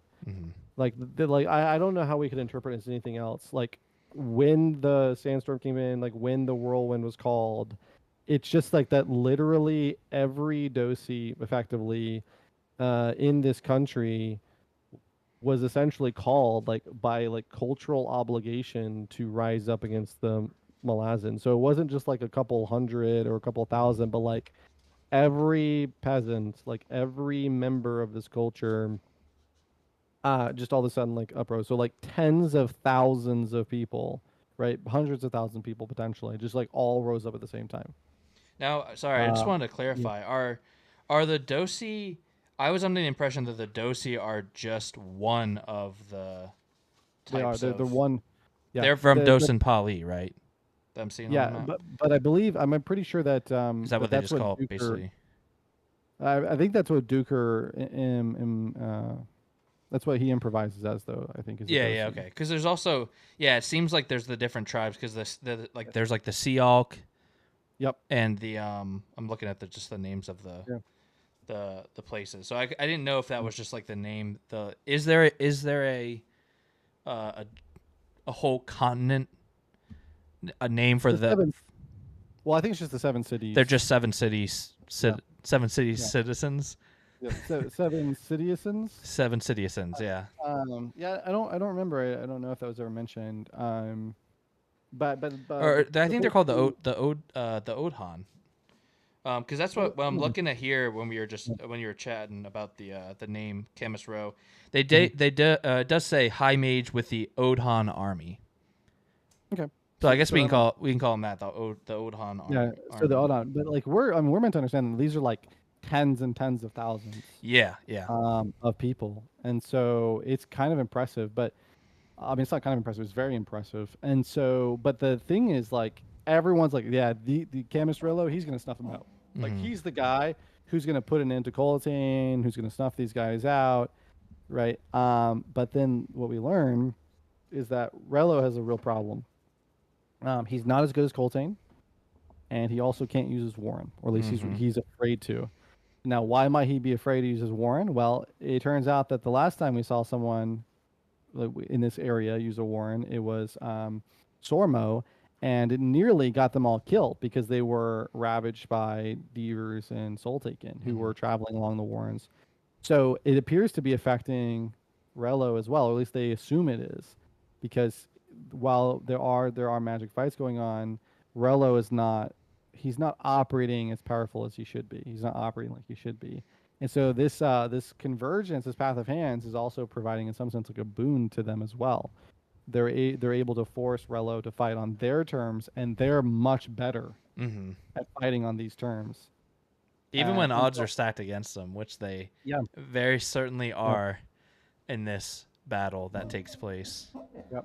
And I really like it again because I think this is one of the things whereas like an author writing a story, you can be very clever and you can have very clever characters, but you don't have to be like a master tactician to be able to be someone who can present like a clever general, right? Because essentially the thing here that's so amazing is what really gives Coltane the edge is that he is able to present so many things that are surprising to Rello that are not at all surprising to him, because Rello is now having to fight on Coltane's terms, where Coltane is far more wisdom, far more experience, and so he can do things like build a bridge or blow a bridge, right? Like he's just constantly doing things that are not expected. Now, one of the other cool things, of course, is like, if anybody's reading the story, there's probably going to be a lot of like Crusader vibes. There definitely are a lot of Crusader vibes, and Erickson is actually using a lot of the same tactics that were used during the Crusades with these forces. So one thing that's kind of funny, maybe funny is not the right word, but one thing that's kind of interesting as a little fact of trivia. So obviously in this particular world, the Odhan are following the archetype of the Arabs during the Crusades, right? They're the massive army, the horde, the mini clans coming together. And so they very much like follow that archetype. And so that would, of course, leave, on the other hand, right, Coltane would therefore kind of be cast as the archetype of the other side, which would be like the Christian Crusaders. However, when the First Crusade happened, it was actually the Arabs that had an edge against a lot of the Crusaders, not because of their numbers per se, but because they used a dive and retreat tactic that caught a lot of the Christian Crusaders off guard until they kind of figured it out. And which is actually the exact same tactic that Coltane's Wiccans are using against the Odhan, where they charge in and in the last moment they divert. And this was an extremely powerful tactic that was used by the Arabs during the Crusades. And so it's really cool to kind of like see basically just again this sort of reuse of our own history in the story, where Coltane is using these extremely like effective guerrilla style tactics to devastating effect. And again, they're having such a devastating effect, not because they're like genius, but it's just the same reason. It's just Relo has like these guys have never encountered this before. They have no idea what to do against it. They have no idea how to expect it or prepare for it. And it's like exactly Coltane's wheelhouse, which is just it's just super cool. And he handles it in such a like he's so confident too. He's never sweating. Yep. And Duker's like the whole time. It's like as soon as Duker gets to the camp, he's in like panic mode the whole time, and Coltane's just cool as a cucumber, knowing exactly how it's gonna go. And of course, it does go exactly as he thinks. Which we are at an hour and a half right now. I know this battle a ton takes place, but maybe we do try and keep it relatively short because we still have likes, dislikes, and predictions to talk about. But yeah, do you want to give us the? I mean, there's so much to talk about though. It's hard. It's gonna be hard, but I think this is one of those things though where I think it is fine. Just go and say that this is one of those chapters where you really just need to read it for yourself. I know that you and I have some differences in terms of the chapter. I love these kind of chapters. I also love that it's told from the perspective not as like a frontline fighter, but it's actually told from the perspective of Duker as a historian who's kind of staying on the edges.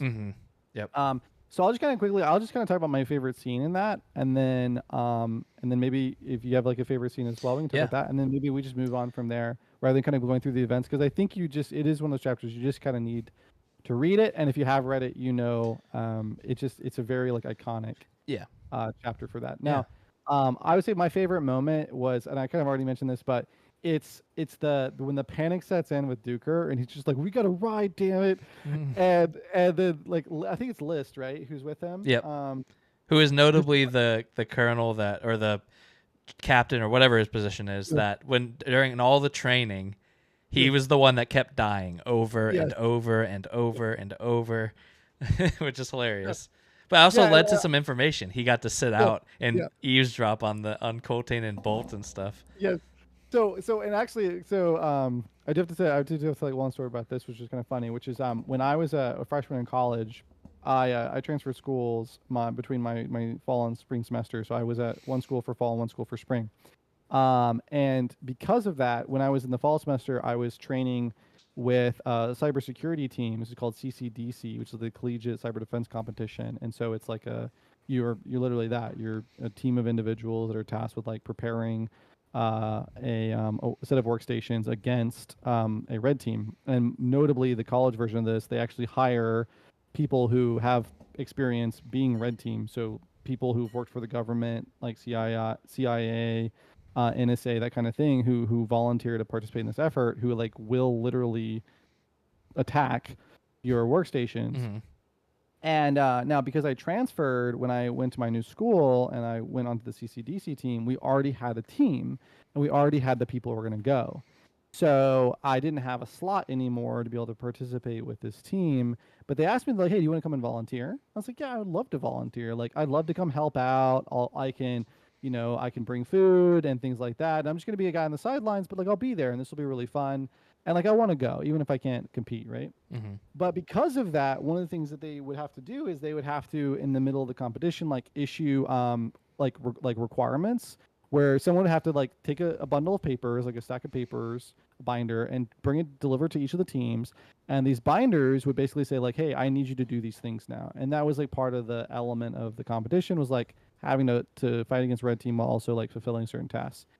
And so I'd have to go into the office where red team was and like kind of deliver these binders. And so it gave me this opportunity where at one point I got to just kind of sit in on red team and just kind of like listen to them talk about the things they were doing and the things that were happening.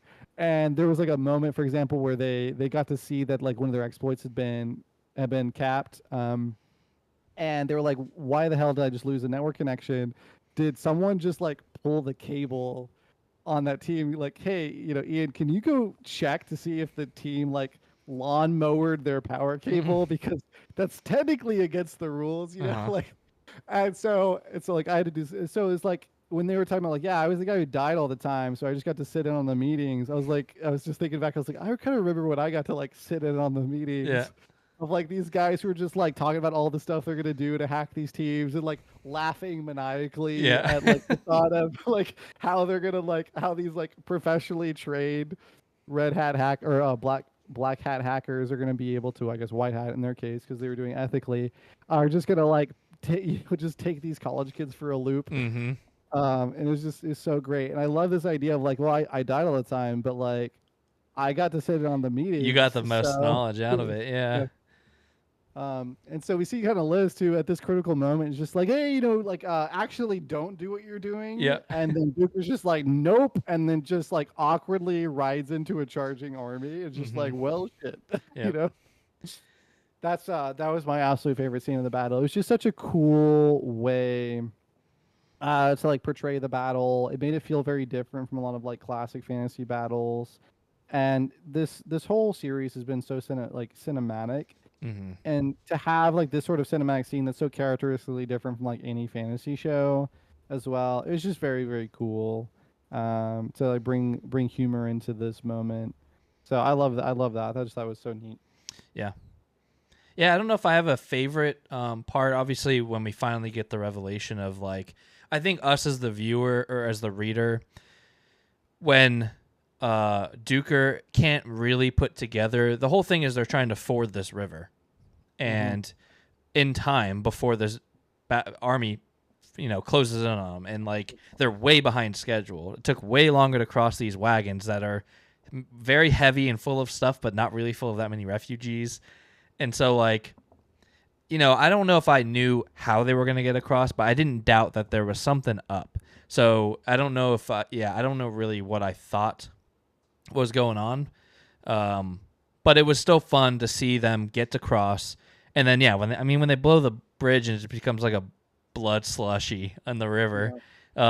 And then all the sappers are like, seriously, like they're like in mourning because they're out of explosives. Like that's why they're seriously like crying out like, no. I found that very, very funny. So but good.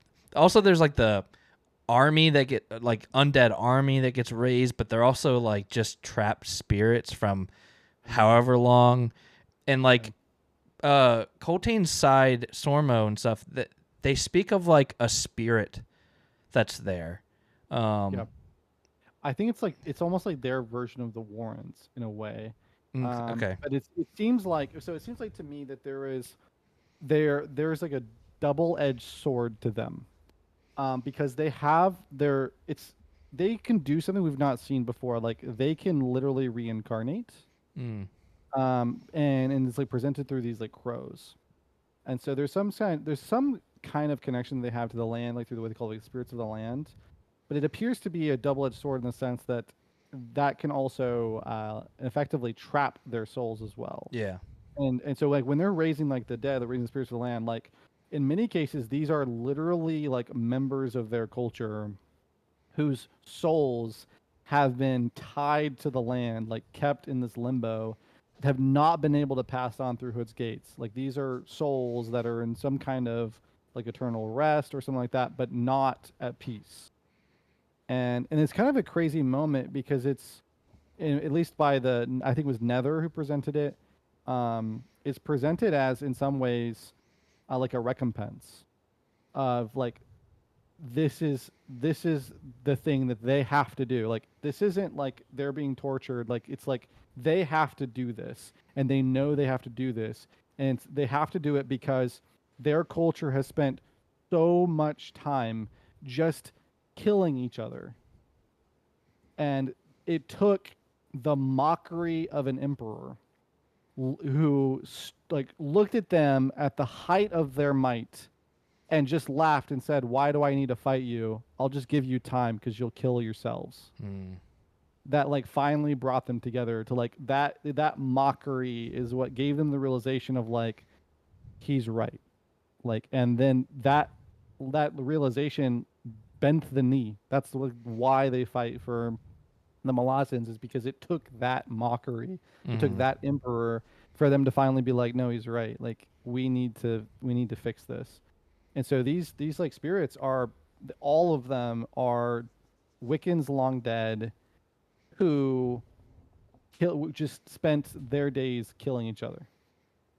And And if this idea of, well, go ahead. Well, I was just gonna ask if you could maybe give some clarification on, like, from what I remember, it was almost like the women were literally like murdering their babies, right? Like these, even like the undead ones come back, like that's what they immediately start doing. They start killing the babies they're cradling, right? Yeah, because they're effectively like trapped in the moment that they died. Yeah, exactly. And So it's just like if you become, unfreeze. Exactly. Which is pretty crazy because, Yeah. do they must help in some way, right? Do they help a little bit against one of the armies, or the undead? Yeah. Yeah. They straight up like they rush into the fold, like they hold the front line. Yeah. Mm-hmm. And so that's what they're there for, and presumably there are more of the spirits like that, and there may be like other kinds of spirits as well. But like they're principally responsible for holding the line. Yeah, but that's like a different level than like than the gods, than the that's yeah. And we'll talk about that a little bit more in my dislikes. But like I did find there to be a decent amount of confusion in this chapter with like warrens, and some warrens are okay, some aren't. But there's also these spirits that maybe don't use the warrens, and like that's what it seems like is they're not using the warrens. Yeah. Yeah, exactly. It's some other kind of magic that can get around that. I didn't even realize. Now that you say it, I was like, oh yeah, that makes sense, because I remember that conversation about like why the Wiccans bent the knee. But I didn't, I guess, in the moment realize that those were Wiccans. Yeah. So that's pretty cool. Well, and I think that, at least for me, the way that it hit was, if reincarnation is real for them, right? If they're people reincarnating, imagine that you have a race, a culture of people who are reincarnating again and again and again, and are just doing the same thing again and again. They're just killing each other endlessly. Yeah. Like in some sense, like it kind of makes sense that they bend the knee, like because Caliban, in a way, like he broke the cycle. Yeah. Like that was it. He gave them the ability to break the cycle, and now they're able to like grow as a people. They're not just reincarnating to murder each other again. Yeah. And I think like for me, I was like, if that's how it is, like I can understand where Duker is coming from of like, this is horrible, like these people should be allowed to pass on. And Nether's like, no, like this is a debt.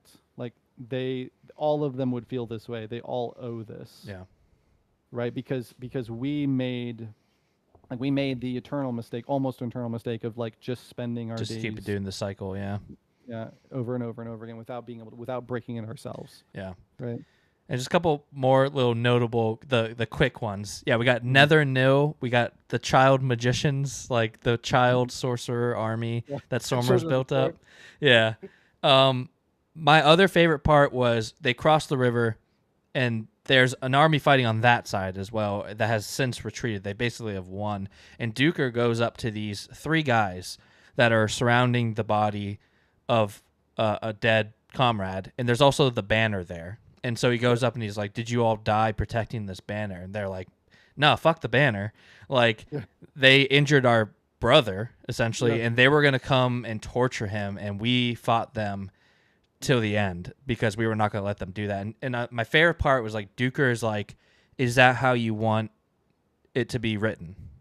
Like, basically saying, like, I'm willing to, which is interesting in itself that a historian is like, hey, I'm willing to, like, do you want me to say you were defending the banner and it be this very, like, historic moment? And they're like, no, we want you to write it like it was. We were protecting our brother.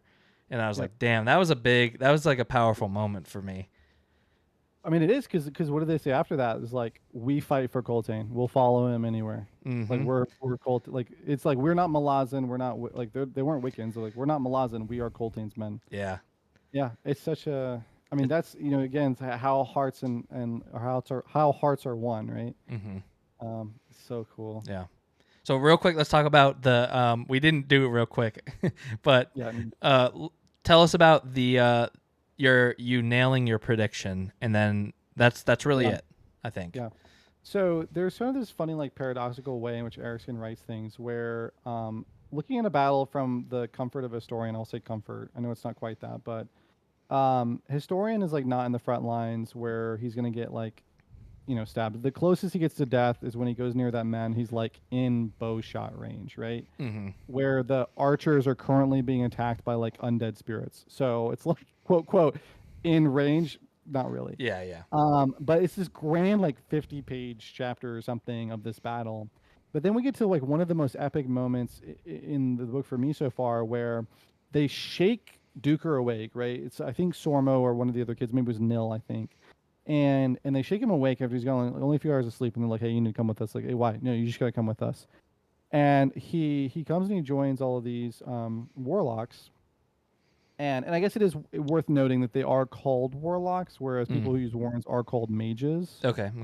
Magicians. So magician, or Magic, sorcerers. magic. And I know like a lot of these terms mean the same things, but like it is notable that they have been yeah. referring to these kids as warlocks specifically. Yeah, So no. there might be more to that. But then they're like, "Hey, you need to basically come with us." And there's this really interesting moment where they're kind of looking to, they're almost like looking for Duker to like confirm for them that what they're about to do is okay. Like they're almost like looking to him as like a moral authority in a way of like, "Hey, we're about to do something like that hasn't been done. You're going to be recording this, and it's also something that we do with extreme grief. Like it like hurts us to our core that we're going to do this, but like it has to be done." And so warrens presumably like draw their power, at least like mages who use warrens draw their power from the ascendant. And there are ancient ascendants, like who are sometimes referred to as elder rings, and they fought amongst each other. And the sorcerers, the mages that they're currently fighting, are drawing their power from a warren whose ascendant is frozen in ice. But despite that, and he was frozen in ice by the Jaguts, who are more power eldering force than they were. And the Jagut like froze them in ice, presumably because they couldn't kill them. Maybe that's wrong, but that's what it seems like. Yeah. And so this ascendant is frozen in ice. But despite being frozen in ice, these mages are still able to draw power from this warren. And so what essentially Sormo and the other warlocks conclude is that this ascendant needs to die. That this will essentially carve the heart out of these mages if this ascendant dies, and that they actually have an opportunity to do this. And so they open the warren, they send in the spirits and draw forth the spirits, and like zombies in World War Z, these things like basically they use their power to like heat up the ice, draw forth the ascendant, and swarm it as they like claw and bite and tear, and they literally just pull it to pieces. And like gore and blood is going everywhere. Like another Duker's blood slushy. Just getting on themselves. The kids are getting on themselves, and it's just like it's all just done in this very like vignette, right? And so it's like historian in safety watching battle, epic proportions, and then like tearing a god to pieces is this like it's just like brushstrokes. It's just like this silent vignette in a way. And it's just so like for me it's so interesting. I don't levy that as a criticism against Erickson's writing. I really like that aspect of his writing. It just goes to show that like subtlety does not mean insignificance. Yeah. Right? Like this is a grand moment, and the silent vignette like really brings home, I think, the sorrow of the event too. Like this is not meant to be noted as like a heroic thing. Yeah, they're not like freeze frame, jumping up, cheering. Yeah, this is not like the Snyder 300 epic slow mo moments. This is that's who needs to direct Malazan.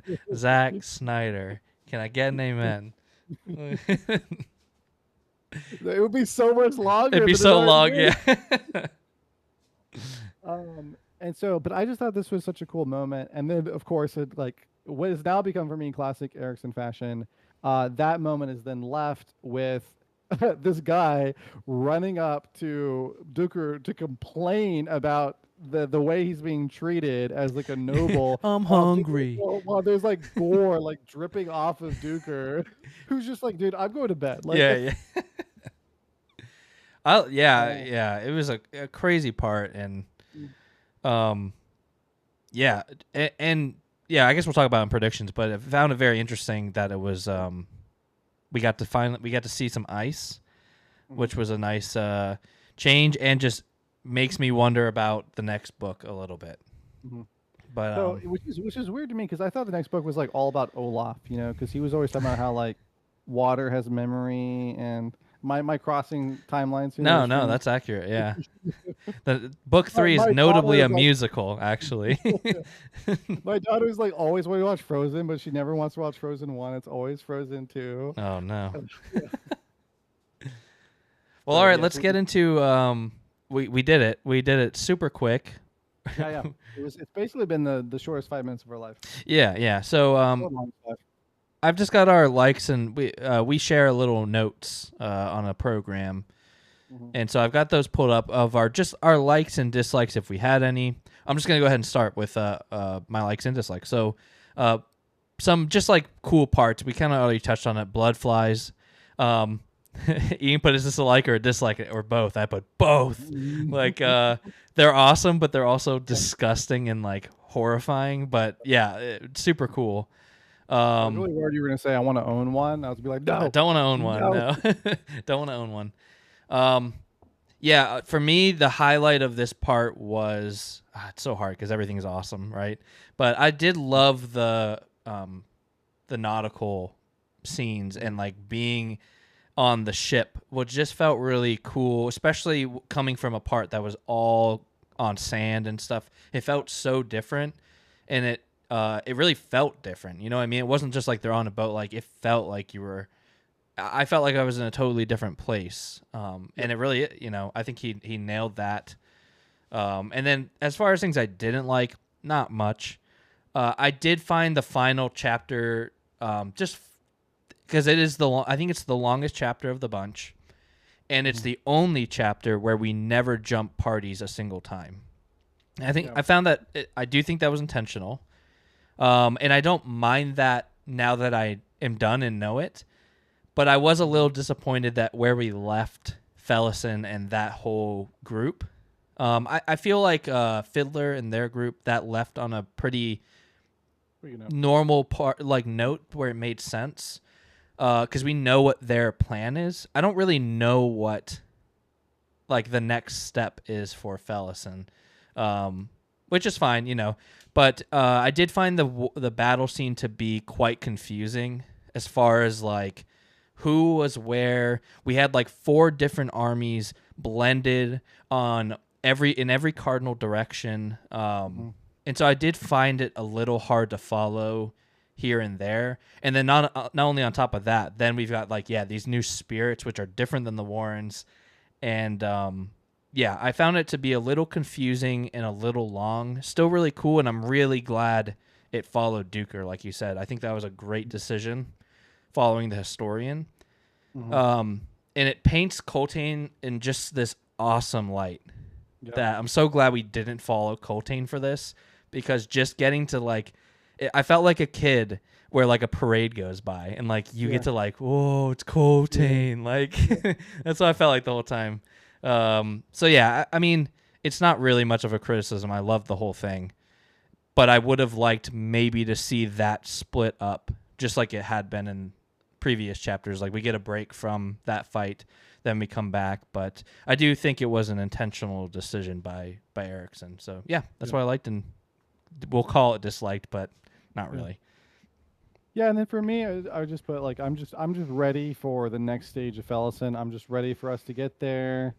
I want to see the next stage of her character, and so it's not quite a like dislike so much in terms of Erickson's writing, but just she is to the characters in the story as she is to the readers. She has gotten to the point where she's very dislikable, and it's just you can feel how she's graining, on everybody's, or just getting on everybody's nerves. And it's just okay, I'm ready. I'm ready to see what happens with her character next. Yeah. So yeah, I'm hoping that this kind of phase of her doesn't get dragged out too much longer, and I'm hoping that we start to see the glimmer of what's going to come next before she gets out of the Warren.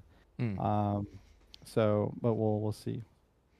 It's such an interesting thing for me because I simultaneously love it and hate it, because I think she's so well written, and he writes a character that I think most people would probably, I would bet, align with us, where we're sick of it. We're sick of it, but at the same time, I don't know if I've ever really read a character written so well that I dislike them in such an organic way. She's not really doing she's not a super, like I said, I almost pity her. But she just feels so real on the page. But yeah, I think it's so much more of like, I'm just ready to see, I want the redemption for her so badly. I'm like, all right, we get like, let's move on from this. But yeah, I do think, I would agree with you. Yeah, I'm ready to see that. But I did want to note, for me, it is very like such a well-written character. And if he writes her so well here, I'm excited to see how he writes her when we get that arc. So yeah, let's get into our final thing. We're not gonna hit we're not gonna be under 2 hours, but that's okay. Maybe the next one. Yeah. We'll tighten this up as we go, right? This is only our second video, so I think some things we'll tighten up. Maybe are just like those the previously on kind of things. We can tighten those up, and the high level overview, we can probably tighten that up as well, and just try and jump into it. But I mean, I'm also cool chatting. It's been fun just chatting, so it doesn't really bother me. Yeah. All right, so let's get into predictions and desires. Oh, sorry, yeah, go ahead. I was just gonna say, yeah, just to start off with the predictions. I had my two sort of ominous, but maybe somewhat safer predictions, where I would just put, I think all the parties are going to converge on Aaron. That seems to be the location. Yep. And then I just put, and then I was like, more gods will die. You know, Nice.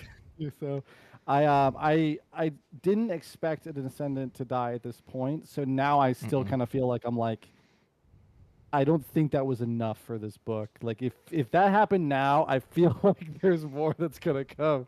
Yeah. So I'm excited to see what happens next. Yeah. I didn't really put too many. I think more so of like, I just think there's going to be consequences with Bowden's the Talon. I think we're going to get some revelations about that. I also think Hebrick's like new ghost hands. Yeah, his ghost hands are going to play a major part, maybe in them escaping that Warren, or just something. I think it's going to become important. But I feel like, do you have any like character death predictions? Do you think any character is going to die in the next part? In terms of character death, I mean, I think we're going to lose a Marine at a certain point. It seems like they're likable enough, and they're filling a role where it kind of feels like that's going to happen. I feel like at some point we are going to have a death in Fellison's crew. I'm not sure if that happens in book 3 or in book 4 of this. Yeah. I also don't know if I see both Icarium and Mappo surviving the entire book. I think one of them definitely survives. I'm not sure if both survive. Yeah. With that said, I did put in my predictions that it's not really a prediction, but I think there is something that is happening as a contrast between Hebrick and Icarium. Because Icarium is, in my opinion right now, just based on what we've read, I believe Icarium is a soul taken. And I believe that what he transforms into, though, is extremely dangerous. And that's why both Mappo and him do not they don't change. Because I think that if Icarium were to change, I think that he would basically be the Hulk. I mean, he would just destroy everything in his path. And the blackouts are like, I think that's like an indication of it, is like, that's kind of like the first step of the transformation. He like blackouts. Yeah. He has like a blackout. But Hebrick is like currently changing. And I don't think that's because he's a soul taken, but I think that there's some relationship there in the way that Hebrick is changing that might give us some more insights into Icarium, or vice versa. And I think that there is some relationship between the Soul Taken and the Ascendants, because we know the Soul Taken are using the Warrens, for example. We know that this convergence, there's Yggdrasil Puss has a lot of knowledge about the convergence, which is weird, because he's related to the Ascendants, not the Soul Taken. And I think that maybe one of the ways that we get more information on this is the contrast between Hebrick and Icarium. So I'm not sure if that's going to be the case, but I'm interested to see if something happens there between this like High Priest of Finner and then the Soul Taken that allows us to learn more about the convergence. Yeah. So, but I also think that maybe we don't get to keep both of them through the entire story. Yeah, I don't think so either. I think maybe I could see Mappo sacrificing himself to save the crew from one of his outbursts or something. I could see that happening, but I think Hebrick is going to be able to be the first I think, mage or whatever we want to call it that actually can harness Otatarol and use it, which is going to be cool. And then as far as character deaths, I think Lissa's going to die. I just think he's almost so likable that I think he doesn't make it through another part. But that's just because I feel like I got to choose somebody, and it'd be a little sad. Eric's gonna be like, "I warned you. I told you that you." Yeah, he died a million times. I set you up for it. Yeah. Any other, like, it's one of those things. I think predictions will always be hard. I do think that they will reach the gate. I can't remember what it's called again.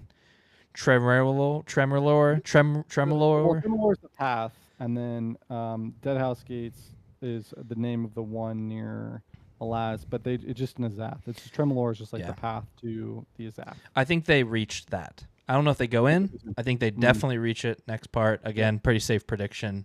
I think they get out of the Warren. Safe prediction on the boat. And notably, like, if they do reach it, which I think they will too, I'm very curious to see how the end of this book connects to the end of Gardens of the Moon, because Rallick and whoever was the leader of his Assassin's Guild, whose name is slipping my mind. Not Mercilio, right? No. Murillo was his friend. You talking about Krupp? No, that was also Krupp was the eel, who was also his friend. But no, her name starts with a V. She's an assassin and a mage. And she nearly killed the High Alchemist. I can't remember. So yeah, but them two went into the Azath. So if we make it to the Azath and the doors open, like, I want to know what happened to them. Yeah, are we thinking that is the one? Or just another one of them? It's just another one of them. Yeah, so if there's just like this area inside that all converges, or if they popped out somewhere else, or I don't what? know. And then I put Talk too. Talk the Younger. He's gonna show up at some point, right? He's got to. Yeah. He's they open the gate. He's like, "It's me. I'm back." And Talk saves the world. Again, Yeah. And Talk picks everybody up, flies them to Aran. They have a parade. And then Felison grows up, and happily ever after. The end. The rest, books 3 through 10 are fluff. It becomes erotica after that point. But yeah, I think that's a good place to stop. We just barely went over 2 hours, so hopefully it was at least entertaining. I had a great time. I feel like I could have talked more about it because it's just. So much happens, but I am very excited for part 3. Do we know? I don't know what part 3 is called. Do you? I do have it right here. I was just looking at it, but slipped my mind as soon as you said it. It is called The Chain of Dogs. Chain of Dogs. And so notably, this. So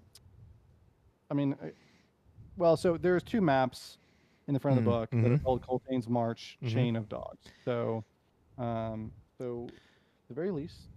There's gonna be some more Coltane stuff, which if that's a spoiler, it shouldn't be, because he's not dead yet, so we got to get more of him. Yeah. But then also notably, Chain of Dogs, but then also the front cover has the hounds, and in the story, the hounds are also most notably related to Shadow Throne. So just see how this all comes together. I didn't even think about that.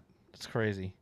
I did find it interesting, just as a last thing before we go, and you can obviously speak on it as well. That. But just because I find this pretty notable is that Duker, I don't remember who he's talking to, but someone basically tells him, because they were going to this city called like Ubiyard or something like that. That was their destination. After this big battle, they get word Ubiyard has fallen. So where are they going to go now? Aran. And Duker's like, oh yeah, bullshit, we're going to Aran. Like, that's like so far away. Are you kidding me? Like, is Pormqual going to send up people to meet us? And they're like, no. He's like, what?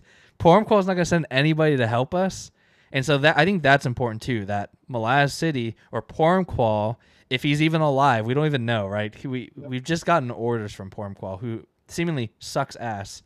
But it's also one of those things that Bolt insulted his guy, Malik Rel, I think. Was it Malik Rel? I can't remember. In part 1, he insulted him. So part of me wonders if did Malik Rel intercept these basically SOSs and never get them to Pormqual? and was just like, screw these guys. Like, they want to talk shit. Well, I'm going to let them suffer. Or is Pormqual just this horrible guy who's just like, wow, I don't care. Malik Rel like in cahoots with the Whirlwind. Yeah, it definitely seems like Malik Rel. It seems like it's more on his end than Pormqual, if I had to guess. Yeah. Pormqual may not be live. He may not. He's just a scarecrow. Like, he's like, damn, he's been fooling us for months. Yeah. We just thought he was dedicated to his work. So yeah, I mean, I'm curious about that too, but I really feel like there's definitely going to be something there with Malik. Where I mean, I kind of feel like Pormqual is just like he's not real, or he's dead. Yeah, or something. You know? Just like they're just doing the classic like Wizard of Oz, like guy behind the sheet. You know, he's just got a dead body. He just waves the hand from behind the curtain. I'm still alive. Yeah. Do you have any suggestions for the army? No. But it's interesting you brought that up because I wasn't even thinking about Malik Rel and Pormqual. But well, very cool. Hopefully, this will be coming out tomorrow or today if you're watching on the 23rd, which is a Friday. Now, part 3, I think we figured out, is notably shorter, so we might be able to catch up to that 2-week schedule, and just post it on like the normal 2 weeks. But you can expect the next video in the next couple of weeks. And then we got 2. Notably, the first book, and mine was the first book was 100 pages. The second book was 140 pages. Okay. And then this one is back to like 100 pages. Okay. But then book 4 is I think the longest. It's a chonker, yeah. Yeah, book 4 is well over 200 pages in my book. Yeah. Okay. Yeah. So we might be able to knock this one out, but then we'll have to see with the last one because it's even, like I said, it's even longer than this one. So yeah. All right. Well, we can figure that out after we read part 3. But I'm very excited to read part 3. We will get to work. And thanks for watching to this point. If you made it this far, we appreciate you. And let us know if so there were some really helpful comments last time, which were really cool to see. So if you've read and you are excited to be on the journey with us, feel free to let us know how wrong we were about everything. And anything else you want to say, Ian? Nope. Just again, I hope you guys are enjoying it. It's been really cool to see people who have read the series coming back and being so encouraging. It's fun to geek out about good stuff, especially about it's also just fun to come in and share great things about works of art that people put together, cool stories. And so we love seeing it. Just thank you everybody who's putting comments out there, reading the video or watching the videos. It is just really cool to see all these people coming back to a series that they've read, that they've loved, and just being able to kind of gush with us. So yeah, well, very cool. Well, I am Matt, and this is Ian, and we will see you next time. Goodbye. Okay, bye.